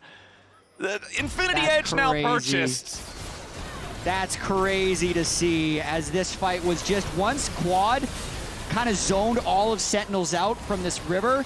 There was nothing Sentinels could do. I mean, it's really just all about ults for Sentinels comp. So, once some of these tools are spent, it is very difficult for them to have any threat. And then, once they are lacking on that threat, Masu walks up, Quad walks up, they just pummel down this front line, take out Hombok, guarantee the Baron, and that pretty much feels like it has sealed the deal on this game. Masu just feels untouchable, and now with that Infinity Edge, he went for the faster Black Cleaver for that soul fight. It was the item that he could afford to finish. Stealing his top laner's only job this game, shredding armor. Raz, man, you gotta shut up. He changed it back on waiting room. When did he change it? FlyQuest hasn't lost a game. Well, no, he changed it back at the start of waiting room when they were going through their conversation about the teams. He said, "Oh, I want to change my opinion to Sentinels now. You guys are convinced me." So he changed it over before the series even started, and now he wants to flip-flop back to his original, point of origin prediction. You know what's really funny? Yeah, we have an arrow there onto Griffin, who tries to get away, commits the flash 2, tagged by the very end of the encore. Griffin should be dead here, but the problem is, Sentinels is sending a lot for Jungle Shen. They do end up getting him, but they're going to lose their inhibitor turret plus inhibitor up there in the top lane as the trade. So, okay, you got to kill. I mean, you can't defend it anyway, so I think, it's like, if you can't do anything about top lane, well, you can do something here. They got a kill, and they did get that tower, so they get some objective bounties, they get a little bit of gold. Yeah, is it a good trade? Probably not, but that's the only trade you can get. Better than nothing. Yeah, it's way better than nothing. It's way better than trying to defend top and losing the game. And it's kind of funny because I was just looking at Protoplasm. That's the first time it's actually procced this whole game. So he hadn't actually gotten low enough the entire game. It was his first item, by the way, for it to proc until that moment right there, 29 minutes in. He pops his head out of the jungle, instantly punished. Back to the jungle, Shen. Stop putting yourself into harm's way. Man, all right, look at Masu, 5,000 gold up on her health. This is exactly what FlyQuest would want when they make this team composition, right? Yeah. The jungle Shen. We actually could see the Lucian delivery system, I think, with his current lead. We don't need to see it, but I feel like we could see it. We saw the point-blank culling onto Orianna earlier. Here comes Impact. Charging towards the bottom side river here with a Scion. They recognize that Gakkos was in the enemy jungle. They want to try to find some sort of an angle to punish, but Cryogen with a nice sidestep there. Sentinels still all grouped up. FlyQuest, they don't really care right now. Griffin's separated from the rest of the team, but he's Shen. He's fine with that. Look at bot lane. No one's going to answer Gakkos, so he's saying, you guys can start it. I'll Take just your go time. push. Yeah, FlyQuest is actually trying to force Sentinels to start it. I really love this play now that Scion has already burned TP and all. So Sentinel's going to have to start it, then Gakkos will come down. Masu getting whatever little chip damage that he He's can. not coming down. Chunking Impact away, the culling flying out. Impact losing most of his HP, but does get healed now by his support. FlyQuest still looking for the fight as Gakkos is ready to commit here with a TP over the wall. Wow. There's the pick. Darkwings dies first in the fight, and that means lights out for Sentinels. Hombok charges in onto Quad, gets met with a face full of poison. Rahel gunned down at the end of the game, gunned down at the start of the game. The Bullets have found Rahel non-stop in game 2. It's an ace for FlyQuest. It's 5-0. Elder Dragon not required. They're gonna march it straight to the Nexus. Yeah, they've got this one wrapped up, and on that, Quad went for a 1v4 flank on the Cassio. The team pulls the pincer, wins the game. FlyQuest told the whole story through bottom lane. It was a 2v2 bot diff, and it's FlyQuest match point. Sentinels got to come up with something new here in game number 3 if they want to keep their playoff dreams alive, but FlyQuest are continuing with what's been working so far. Caitlyn and Anivia remain banned. And the Caitlyn ban so important, making sure Masu is able to get lane priority. That's been the key in both games, the Ezreal Karma in game 1, as well as that Lucian Melio in game 2. Yeah, so they did drop the Varus ban, but FlyQuest is going to ban it. Jarvan is up, though, so that's going to be a first pick Jarvan, I think, for Sentinels for sure. So that was kind of their strategy, is they're like, all right, we're just going to drop some of these other bans. They're triple banning jungle. You know, it usually is Griffin who's playing Abessa. Mundo, he likes to get later on in the series, and Nocturne has maintained its place on the ban list here. So curious to see where FlyQuest wants to go with their early picks. You know, are they just going to look for something for bot lane? Lulu could just be like a Lulu Yunara type angle, but of course, you know, you can go a couple different ways, and we actually are getting this Shyvana. Very cool. Yeah, remember, this was the first ban of the second half from Sentinels in the previous game, so they were respecting that Griffin would potentially pull this out, and here in game number 3, that's what we'll get. And he did last weekend, and you know, won with it. Or not last weekend, maybe it was a couple. Last it was weekend okay. Yeah, so he has brought it out, and he did win with it. I didn't feel like that game was that much about him, but he did get a very big farm lead, and when you get ahead on this champion, you can power farm just like the pre-rework version as well.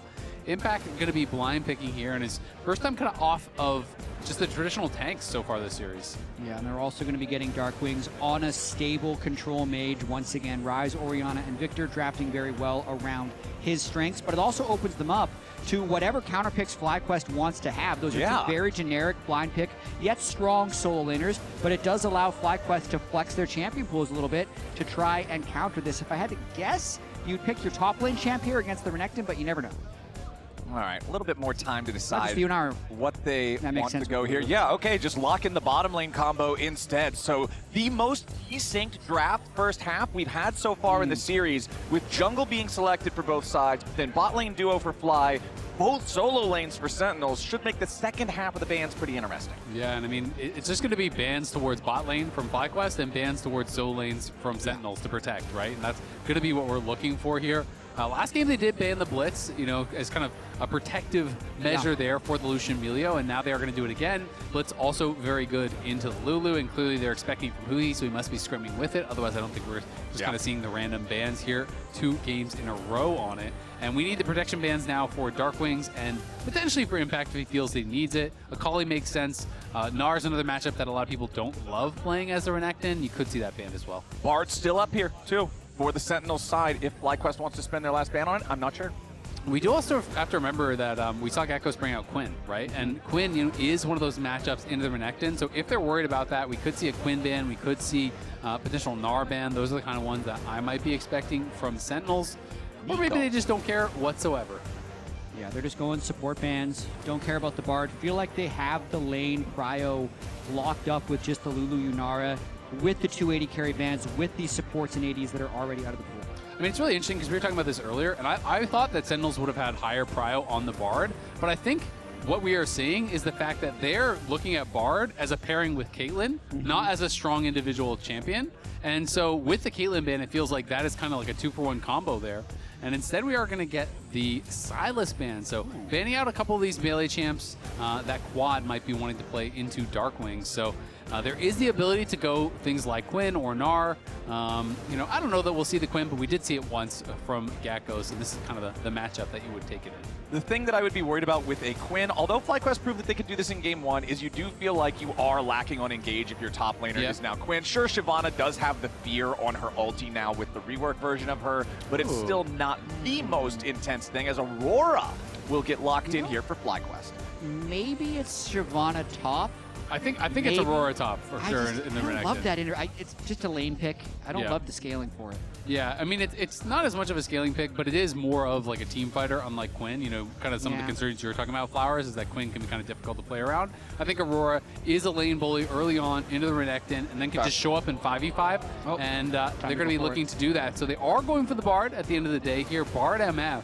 So not that traditional like Nautilus MF or Rel MF, but you can still throw down the Bard ult, then flag and drag Cataclysm, you know, Gravity Field, all these tools with the Bullet Time over top. Exactly. Big AoE lockdowns are what Misfortune loves to be played with. You probably saw the stats pop up when Rahel locked it in, though. 4 plays so far here in Spring Split, 4 losses in Spring Split, so could potentially struggle a bit, but we'll have to see, as the final pick of the draft for FlyQuest will be Cassante up there in the top lane, the Cassante versus Renekton Classic. Yep, so Aurora's going to be flexed over towards mid, and they are going to get Gekko's on a tank here, which does kind of set up for something fun, because You know, the narrative is that Gakkos is the carry guy and the Impact is the tank guy. Both of them have been playing their quote-unquote assigned roles so far, but this time the script is flipped. I will say that I think out of the tanks, Gakkos team fights best on K'Sante because K'Sante team fights like a carry. He is a carry. He doesn't team fight like a tank. And out of the quote carries, I'd also say Renekton is Impact's best because it's kind of a bruiser, can kind of You follow. can build Asterix. Yeah, and it follows a lot of the same team fight rules that a tank would as well when you're trying to always be within engage range of your AD carries. So when I talked to Impact about this in the pregame interview, though, he said that Gakkos' tank laning is really good. Yep. It's just his team fighting where he makes the mistakes. Yep, absolutely agree on that one. And the last Renekton game that Impact had was against Dignitas, I remember, and he had a really good TP flank that kind of, did turn around a game from a position that looked very, very difficult. So he definitely can make it happen here, but Sentinels are going to have to win 3 straight if they do not want their season to end now. FlyQuest on the verge of sending them home early. All right, game number 1, remember, was very slow and very close for a very long time. Up until about 20 minutes and change, we had no bigger than a 1,000 gold lead either way. Game number 2, of course, was a much different story with bottom lane just hemorrhaging very early for Sentinels, FlyQuest taking a commanding lead. So now here in this third one, I'm curious which way it's going to go, because Shyvana, not the strongest early ganker, doesn't make a ton of plays. Jarvan, however, can be the exact opposite, getting involved with these lanes early. Yeah, I think FlyQuest is going to have to play really high-level League of Legends to take this one over, and Masu and Crowdgen would have to have, I think, a big snowball down in the bottom lane, because this is just another really difficult team composition to execute. They have almost no hard CC, and this is an interesting comment from Rob Moore Esports, the CEO of Sentinels, who was listening to my podcast. He loves to comment, and I had mentioned that I voted Masu All-Pro. Rob Moore said in the head-to-head, though, Rahel much better. Notice the 10 exclamation marks as well within this comment. I will say a little bit vindicated so far this series with Masu's performance, but I love Rob engaging with the comments. Well, I just love how passionate he is about his team. I often see him outside. Last weekend he was here, watching Valorant for his team, I think that was playing. And or maybe he was just here for the pre-show or whatever, but he caught Raz and I and was telling us how, you guys are crazy, we beat them 3 times in a row, what are you doing, you gotta predict us. But Raz is standing by with Fly's coach, Thinkart. Seems like you had feedback from Apollo the last time around. Can you tell us what the feedback was? He respectfully declined the good luck squeeze against C9. I said if I was going to have the option today, I was going to take it, so I got feedback. I feel like you guys don't even in luck. Talk about the success that you guys have been having so far throughout this series. And even, I guess, a little bit of the trade that's happening here. Yeah, so game 1, I think we had a little bit of nerves, actually, but we were able to bring it back. I think Quad's having a great series. I'm surprised they gave us Cassio. Game 2, we pretty much were in the driver's seat. They kept on overloading against Gakkos, but Lucian Milio was kind of uncontested. And now in this game, I think as long as Shyvana gets basically 2 full clears off, I think we'll be in a good spot. And I was kind of thinking that they were going to hard force just Bard in kind of not the best lane, just because they've been so successful on Bard, and they need Huki on something to impact the map. Can you talk about Masu just a little bit? Because he's having a monstrous series so far. Who? Masu. Oh yeah, I mean, we've always known he's one of the best ADCs in the league, if not the best ADC in the league. They gave us Lucian. They played Ashe Seraphine into it, which is a pretty decent response, but clearly we're a little bit more polished in that 2v2 than they are, because they should have the advantage level 1, but they made a little bit of a mistake, and then the game kind of snowballed from there. So, I mean, Masu's just a great player. We all know that. And before we send it back to the casters, the word that you sent to your team just to close this one out, close this series out? Just keep talking about what the enemy team can do. As long as we know what Sentinels plays can go for, we're just the better team. If we're not surprised by something, I think we're going to win. All right, Street. Sounds good to me. Send this one straight back to the casters. I love that confidence in the closing quote. The only way they win is if we get caught off guard. And the communication so far has been solid. Like I was talking about in the last game, everybody making sure that you're protecting Masu and keeping that Lucian going. It felt like he was never under that true lethal threat. Yeah, and I think it is really apt. It's such an important part of League of Legends. I think too often people are focused only on their own win conditions instead of their opponent's win conditions and thinking about what their opponent needs the game to look like to win. You have to think about that, take that into consideration, and that is especially true, I think, against a player like Huhi, who is always looking for these surprising angles. Masu is taking a little damage down here, though, as he and Cryogen try to get this wave pushed in. The Cosmic Binding will not trap him against anything else, but Huhi is on one of his big picks here in Game 3. Yeah, and Huhi, the last time he played Bard, was just all over the map. So it's not necessarily about what he does in the laning phase. It's about what kind of chaos him and Hambach are going to be able to create on the map here with Bard and Jarvan trying to make plays, because Huhi's playmaking, I think, is just the best part of his game. Absolutely, and for me, you know, he is all-pro worthy. You know, I think that he might not actually win, but I did give him a vote. I feel like he has actually played very, very well for this team. For a team that wasn't, you know, a top couple position team, he was in there winning them a lot of games through great plays, through great map movement, through shot calling that we've gotten to hear time and time again in those comms listen-ins, and definitely think he is deserving of a lot of the credit he's been getting. Yeah, I had Vulcan first, Isles second, Huhi third in mind. So I definitely think he's contributed a lot to the games that Sentinels have triumphed in, and that Bard is going to give him the tools to do it here in this one. So we'll make sure that we always kind of keep track of where he's at. Right now, the bottom lane is going great for Huhi and Rahel, who already have a two-wave lead. Yeah, that's just what I was going to point out as well. So Rob Moore rejoicing currently for his Rahel versus Masu matchup, needing to get some power back to his own team, already being down 2-0 in the series. I will say, though, I feel like the script so far has been, all right, Sentinels, you need to just kind of withstand. You have good scaling, good team fighting. I feel like kind of the opposite is true in a lot of ways in this one, where I feel like it's Sentinels that need to be pushing the pace more. When you're going to play Bard, Jarvan, Renekton, you got to make plays, right? You got to be able to actually find angles. The team with the Unara, Lulu, Shyvana scales really well as well with her passive, getting more armor and MR from all that farming. And Gakkos is the one piloting a tank here. The second crab, level 6 to the jungler who gets it. All right, here's the battle. Hambach going to take the brunt of the Shyvana-verse here at the start. Quad got to try to get away. He wants to go between worlds, bounces back to the other side as Rahel goes on a magical journey. Battle lines being restored here as FlyQuest try to get away. Sentinels, they drive him back for now. Yeah, that was a very close call for Quad. Ended up on the wrong side of the river, so going to lose a lot of tempo. And Hambach was able to secure that second crab. So a small win here for Sentinels. Yeah, small win, and Impact getting some nice wins up on that top side, playing it very well in the 1v1, has already taken a play, has already forced one base, and Gakkos is going to be taking another base here, so Impact can just hard shove this, and will deny a couple minions, but of course the home guard change makes it pretty easy to get back and not have these be super punishing recalls. But Impact is up 400 gold for now, nearly 500, though of course some of this will be recouped by Gakkos as he arrives back. Okay, Dragon finally going to be secured by Hambach there as Rahel steps up just to make sure of it. So a nice early game here for Sentinels, just about 7 minutes on the clock. They've got Dragon number 1. They've got a 1,000 gold lead. They've actually got individual leads everywhere, with the biggest of those, of course, being in the top lane like we're talking about here for Impact's Renekton.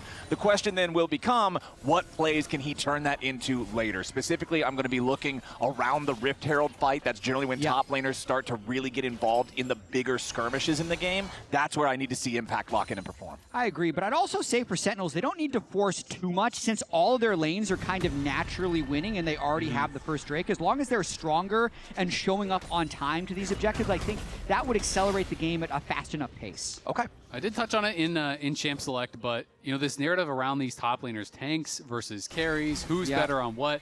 This is the stats for the players going into the series. So these are the two players on carries. These are their stats. Gakkos obviously far superior statistically on the carries, and let's be honest, in the eye test. But the other half of the story is Impact. When he is playing tanks, he's the one that has been smurfing, and Gakkos has been the one struggling, in my view.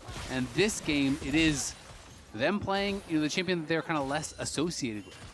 Until Cassante presses R, then things will get a little bit different. So that's what we've got to remember heading towards the bigger fights later on in the game, as FlyQuest are crashing a large wave into the tier 1 turret here bottom side. Masu just going to walk out of the bullet time, has to use the ulti together with a Kanmei's step to escape that tempered fate, keep his flash intact, because Hambach was on the flank. Hambach is thinking of continuing this play and at least pushing Masu back to base after clearing the wards. So it's going to be a nice amount of gold lost for Masu there. So he continues to be an annoyance. That was actually so close. Hui came out of the brush right as that recall finished from Masu. If he got interrupted there, might have lost his flash, might have even lost his life. But at the end of the day, He does just go back to base, doesn't spend any summoners, but it is going to make it more difficult for Huhi as that portal fails. The Kanmei step with the ultimate is going to be able to actually dodge out, as we saw there, but also Quad is pretty mobile as well, right? So these are not slow carries. It's not like you're trying to ult an Ashe and a Victor. You're trying to catch an Aurora and a Yunara, who are going to be more difficult to actually lock down with that Bard ultimate. 2.5 minutes till our next Drake. Still a long way away from the Rift Herald spawning, since Void Grubs were already claimed by Griffin. So not really anything to fight over right now. Feels like we'll probably have a pretty calm lane state overall. Everything just kind of going according to plan, as Impact maintains that gold lead that he's had up there in the top lane here so far, and everything else very close. Yeah, and Griffin just farming up until the time he gets the Trinity Force, trying to make sure he's just keeping his camps up, has done a few nice counter jungles of the Raptors, was able to keep farming even when his own bot side got invaded. And at least no one on FlyQuest has been dove by Hombok's Jarvan yet. So in a sense, both these teams are kind of comfortable in the state of the game because there's the lead that Sentinel should have, but FlyQuest also want this game to go long. Yeah, ult for ult here in mid between worlds, traded for that Arcane Storm, as both get chunked down to only a few hundred HP, decide to take the recall with the waves eliminated. You know, Darkwing's, I gotta say, has quietly been having a good series. You know, in the Orion game, he was kind of one of the only threats. When you think about the Rise game, he had built up a pretty sizable gold lead despite the TF passive. They have not been winning, but I do think Darkwings has actually been playing really, really solid. And I feel like that is one of the hallmarks of him as a player. Huhi coming in for the Temperate Fate yet again, and just like the first time, it's the transcended Kanmei step from Masu, keeping his distance while also keeping his flash. So the bottom lane from FlyQuest stays safe, but Sentinels keeps the pressure on. He's Masu, great reaction time this series. He's really locked in. Game 1, the perfect shifts on all the Nautilus hooks. Game 2, 10-0 on Lucian, and now Game 3. Even though the laning phase is much more difficult, he's been very good at dodging these ganks without having to burn flash. Don't forget, it's only a couple weeks away now. Spring Finals going to the Mullet Arena in Tempe, Arizona on June 13th and 14th. Since they were the upper bracket competitors who managed to win their first series, Cloud9 and LYON are already locked to appear and compete there. But there's still one more spot up for grabs. That's what everybody in the lower bracket is trying to fight their way to. Yeah, 4 teams fighting for that one bracket. So obviously we have FlyQuest versus Sentinels, then we're going to have Shopify and TL. Only one of the 4 will be able to actually get to the finals and keep their hopes of an MSI berth and an LCS championship alive. So it's going to be pretty exciting. Yeah, it's always so crazy. As much as you're liking having a lower bracket that you're not instantly eliminated, it just makes it so hard. Like, so stressful. C9 LYON win one series, they're there, and now you're thinking, okay, we lost the series 1 of 4. So it's one of these 2 teams, Team Liquid or Shopify, are the only teams that can make it out. Yeah, basically, at the end of the day, if you drop to the lower bracket and you're in the first round, you have to win 2 back-to-back series. You have no extra lives. If you win 2 in a row, you are going to be at least in that lower bracket finals, so you are going to be able to have a chance to go. Okay, Sentinels trying to make sure that FlyQuest doesn't push into their jungle here and control more than they already do. It is FlyQuest possession over the river as the second Drake the game has spawned. Dominus from Impact committed as Gakghost tries to clear enough space without using the all-out in return. Looks like he should be able to get back to the safety of the turret just like that. So if we do get these top laners teleporting down here for the dragon fight, Masu could be in a little bit of danger before that even happens. Hombok still in the Drake. Rahel under pressure as Griffin makes his way into the fight now in dragon form. Rahel still trying to escape with the first blood. Goes back over to Quad. Sentinels, right when they needed to clutch up, they fall down. FlyQuest punish as they try to get Masu yet again. Yeah, they try to go for Masu, but every time he just pops ult, hits the untouchable shadow, dashes away there, and is able to survive. And this time it's Quad on the roam. Darkwings was still pushing mid, so they go for this play, down a man, and FlyQuest punish them. Very reminiscent of that earlier play back in Game 1 where they had the extra man defending the Raptors invade that Sentinels was going for. They go for an aggressive play and they get punished big time. And the idea was definitely to kill Masu. They landed the Bard ult on him, but couldn't get the follow-up CC, who he can't connect the Bard Stun into the wall, and they can't lock him in the bullet time. And then the MF doesn't have the mobility that the Yunara does. Griffin forces his flash, Quad comes in over the top and deletes him. Yeah, I mean, that was just unwinnable so fast because as soon as Quad shows up, Rahel had already flashed. He just gets one shot. And you can see Basil, very happy about the way this series is going as one of the FlyQuest co-streamers. Oh yeah, this one is feeling a lot more comfortable for FlyQuest now. Not like it was uncomfortable before, but we hadn't really had any big moves just yet. It was still kicking your feet up. It was still 0-0. You're just like, okay, first fight of the game, first actual test, and we passed with flying colors. So no worry about a Drake stack anymore. Griffin has completed his Trinity Force at this point. Things are sailing smooth on the Fly side. Yeah, I mean, no kidding, because when you look at bot lane, Masu's 3 CS away from popping his Cull. Yeah, he took some damage in these trades early. He was getting bullied a little bit. He's about to pop his Cull, and he's going to be like 800 plus gold ahead of where the MF is as the better scaling champion with the Lulu behind him.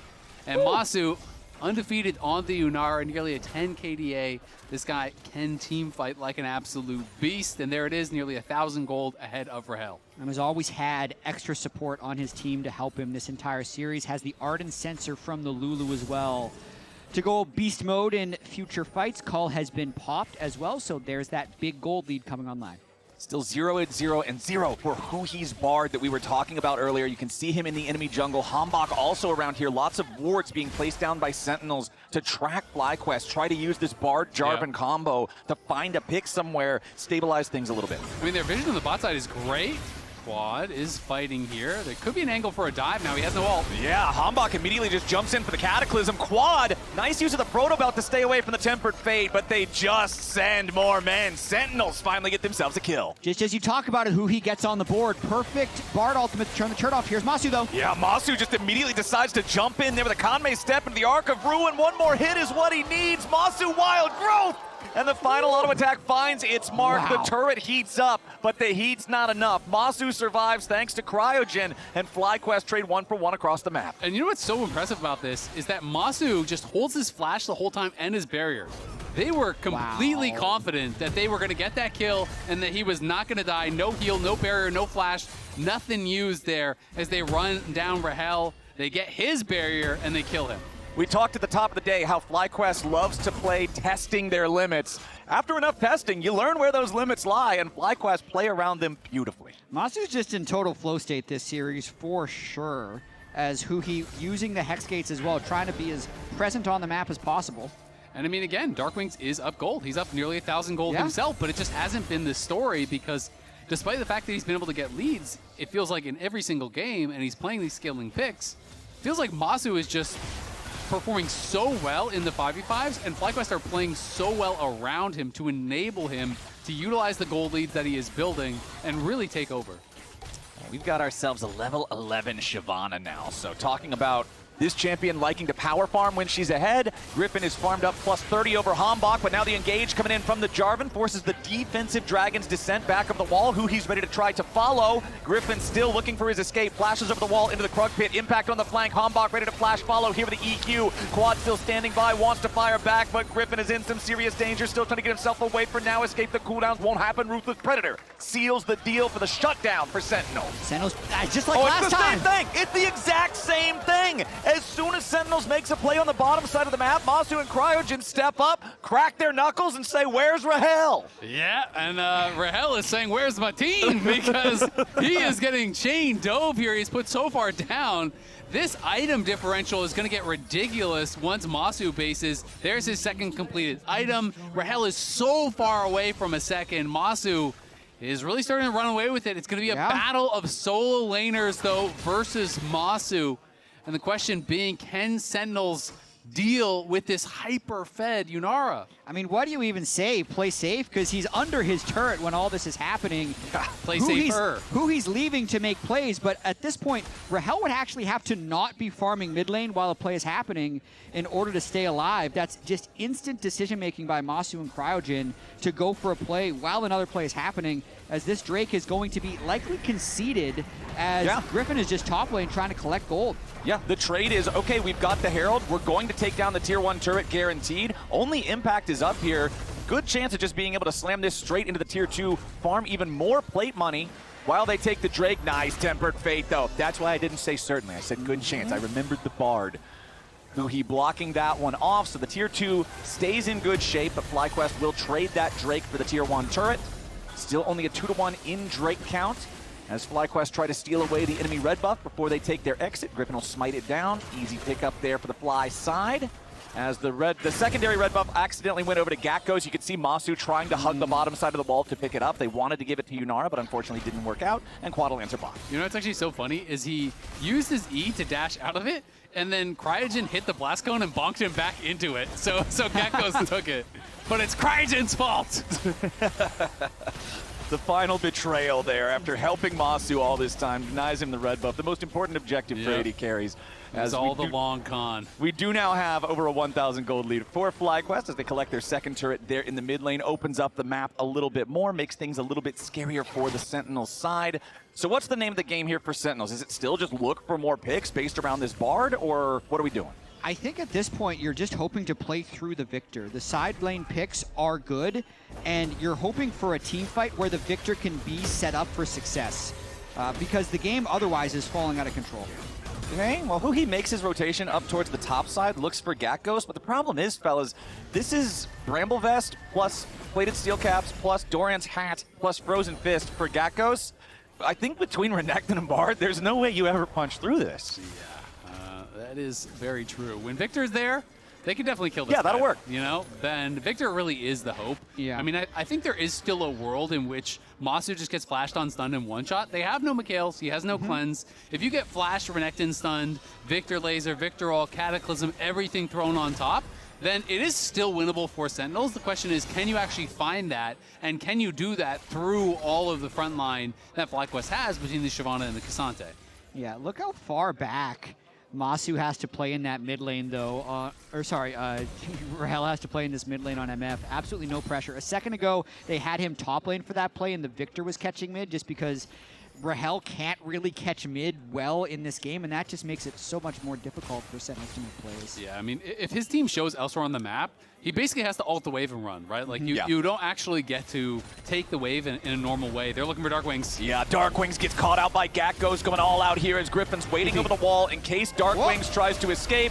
FlyQuest is ready. Darkwings responds with the gravity field, but it won't matter. It just buys enough time for Masu to take the kill credit. 21 minutes on the clock. FlyQuest on the Baron pit. Impact on the other side of the map. Does have the teleport ready to join the rest of the team if Sentinels wants to try to stop it. Hombok's the only one here for now. Cryogen zoning him away. The Baron down to 6,000 HP. Impact still finishing off the tier 2 down here in the bottom lane. Tempered Fate onto the Baron, buying a little bit more time. Impact still bottom. Teleport going to be channeled now as FlyQuest still on the objective. Burning this one down. Should have no problem securing it. Masu pops the Arc of Ruin yet again. FlyQuest going on the chase. Baron's already claimed. Looking for a little bit more.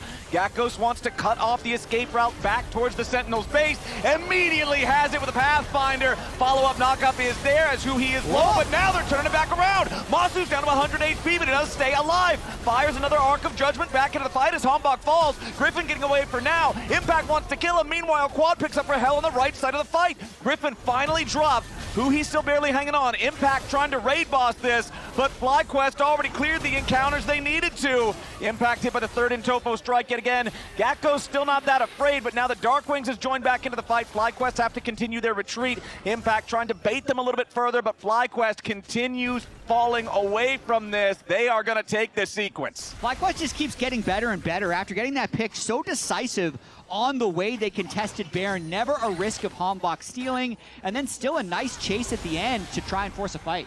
Yeah, I mean, it was really well done, because not only did they get the kill on Darkwings, when he uses his TP to try to escape and fails, you know, even when he respawns, he can't join the fight. Yeah. So you're going to force hard in this situation. Masu just gets way too confident, though, following through the Bard portal here.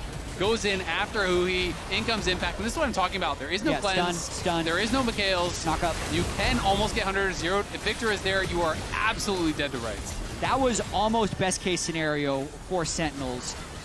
Fully CC locking Masu before he could flash away, but they still didn't get the bounty. So that's a bit of a backbreaker for Sentinels.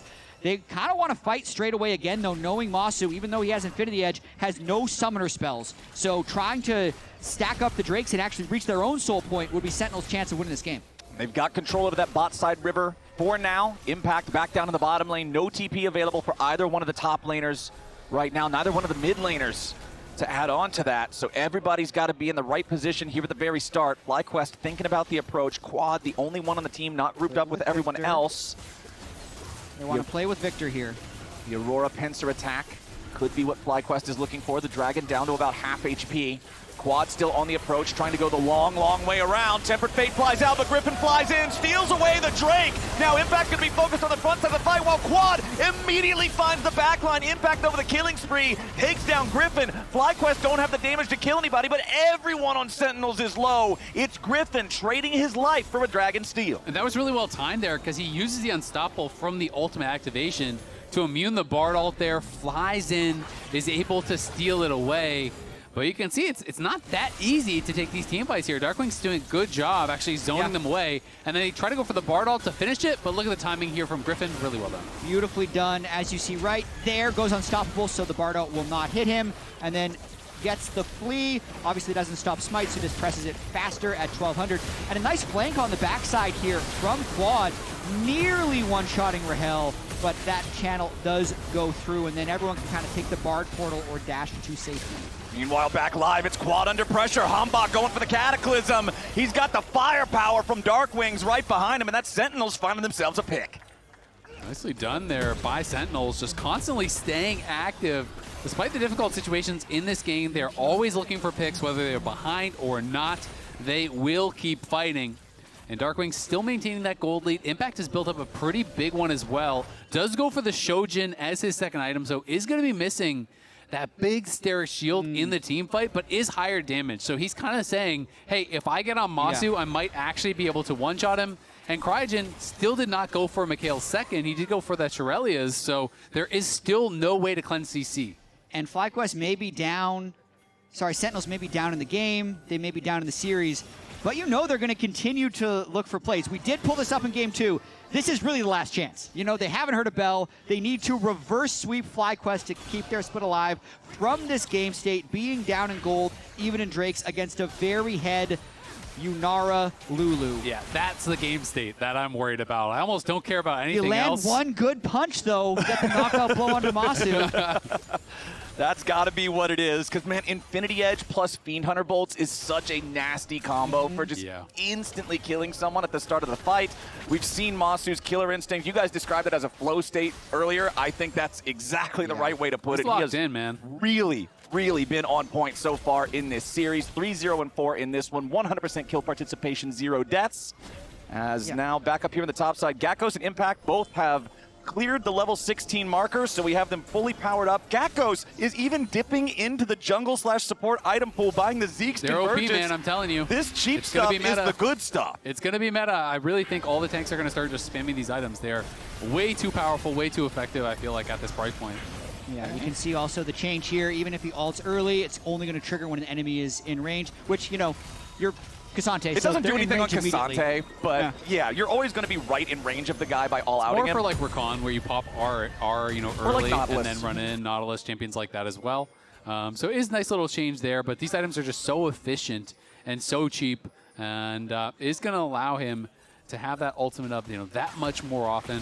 And I feel like, again, from this game state, you're just peeling for your carry, right? So if Impact goes in onto Masu, you just sit there, you ultim away, Pathmaker away, whatever you've got, you're just using it to push them off of your carry because Impact is not tanky.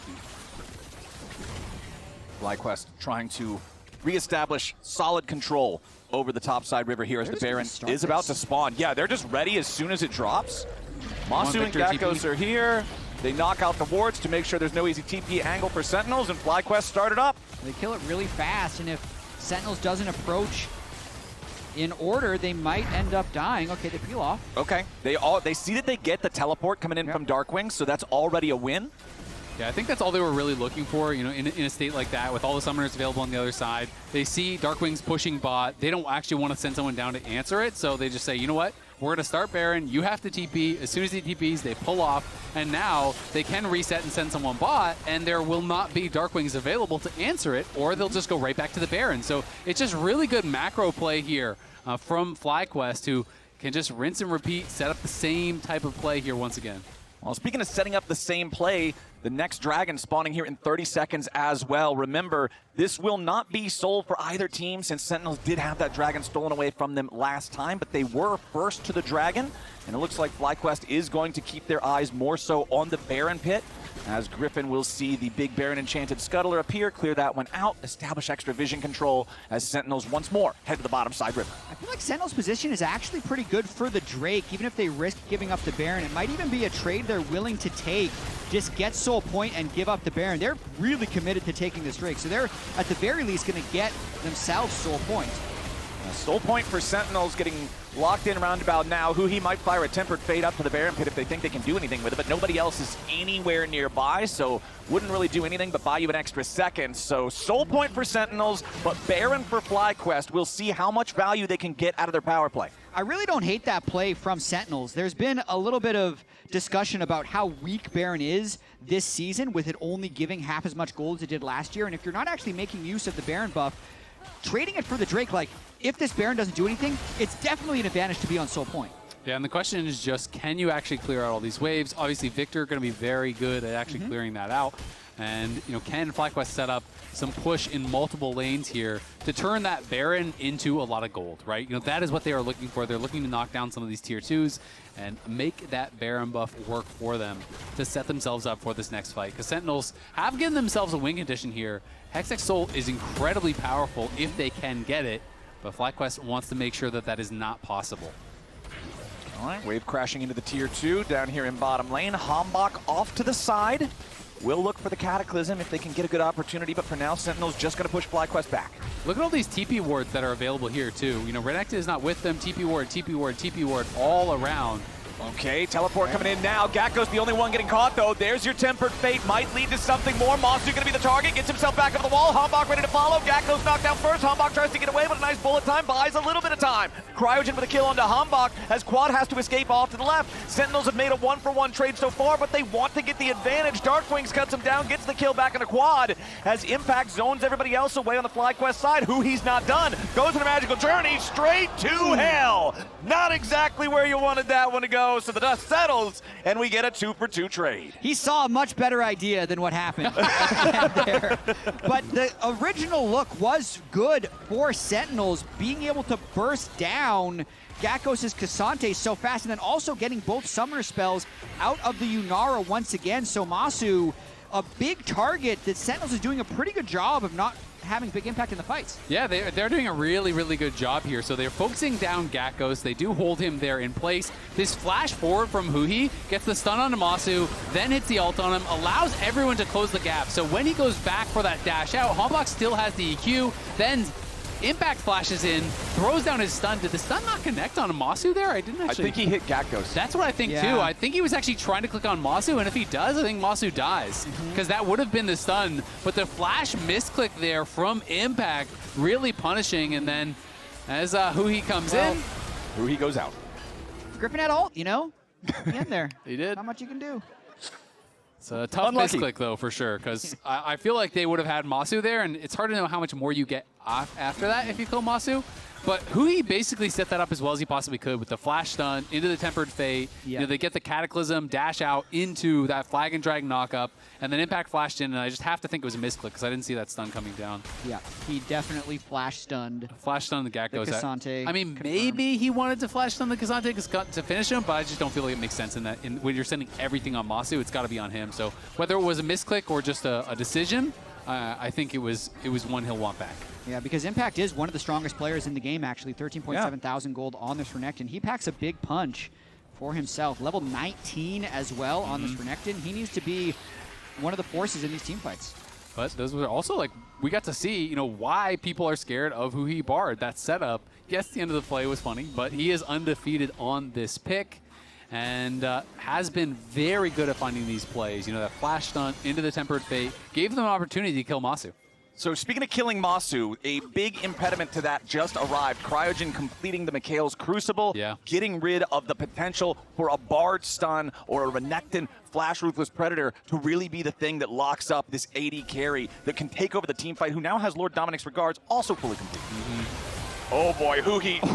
Yeah, that's Infinity Edge plus Fiend Hunter Bolts. That's what it does. 1, 2, 3 strikes, you're out. And I know that's a support, but it is a support with Deadman's and a Locket. This guy is it's not like this is full Enchanter or a Zyra or something, you know? Like, no. He just got absolutely deleted, and now FlyQuest have the run of the map. And that's a good example of why Sentinels has to send everything after Masu. Because if he's allowed to do that in a team fight, that's what's going to happen to everyone on the Sentinels side. Death's Dance at least completed now 4 impacts, so that'll help him survive it a little bit better. But now, FlyQuest again pushing up. Impact gonna be your target. Knocked into the fear by Griffin. Masu's already dominating! It's been so close for so long! And now FlyQuest have found their moment, and they're forcing themselves all the way forward into the enemy base! Sentinels scrambling to try to defend as Griffin goes too far forward, might just get punished here. Another turret shot finds him, but not quite enough to kill. Laser fires through. Gakkos could potentially get caught here in the gravity field. Buffers through it there with the Pathmaker. Cryogen right behind his top laner, making sure that he stays alive. Quad fires back with a 2-fold Hex to create some space. FlyQuest now up 7,000 gold as the dragon is spawned and the soul is denied to Sentinels. And FlyQuest continues to play on the edge. The one pick for Huhi is a nice start, and then they full send a top lane, nearly going too far, but backing away and securing their own soul point before anyone dies. Darkwings really saved that, though, because that was looking for a moment like it actually could have been the potential end of the game. And Darkwings was able to get so much damage down on Masu, who was locked in that Cataclysm, that Masu almost died. Purely to just that ticking ultimate from the Victor. So was able to push him back, keeps his team alive, but now that gets even harder as Shield Bow is completed. Yeah. And it's always demoralizing when you see the luxury items starting to come through in situations like this, where you know your only chance is killing Masu, and it's just getting harder and harder and harder. Man, just think about how well Masu's been playing from the Ezreal game to the 10-0 Lucian game to now the 7-0 Yunara game. It's been like an hour of in-game time since he died. Darkwings just got popped. Masu jumps in again with the Fiend Hunter bolts, just mag dump onto the enemy mid laner, and right when it looks like Darkwings might try to escape, Quad's there to cut him off. So they take out the strongest player on the enemy team. FlyQuest now going after the Baron yet again. I mean, this is back-to-back games where Masu has over a 5,000 individual gold lead. That is second strongest player. Crazy. Just a bot gap. It's just a crazy gap here from Masu is playing so well. Cryogen is playing incredibly well around him. The team is enabling him, but Masu, this is like a career series from him. He is looking amazing. We've definitely heard from other teams that FlyQuest sometimes is just trying to play around Masu. They're one of the teams that plays more around bot lane than anyone else, and we're kind of seeing all of the practice they've been putting into that come to fruition in this series, as now with the Baron buff and a 4v5 for another 10 seconds, let's see how much they can get. This whole game for Sentinels has been about their 2 solo laners, and now with one of those solo laners still dead, FlyQuest are taking the opportunity to look for even more. Darkwings respawns, so Fly rotate things back over to tier 3 turret in mid lane where Quad had the wave pushed. They'll take that objective out. The inhibitor falls right after. That's 2 inhibs down now with the timers nearly perfectly synced up for the next 4.5 minutes plus. Sentinels map just got a whole lot scarier. It is really, really tough now, and it's going to be down to this next dragon fight here to decide whether Sentinels' season is over or whether they will begin a potential comeback here. I mean, again, Darkwings, I think, has been having a pretty good game, a pretty good series, but he's just getting out-carried by Masu, and the same can be said for Impact here. I think we just do a good macro. Just reset and then go bot. How can we lose?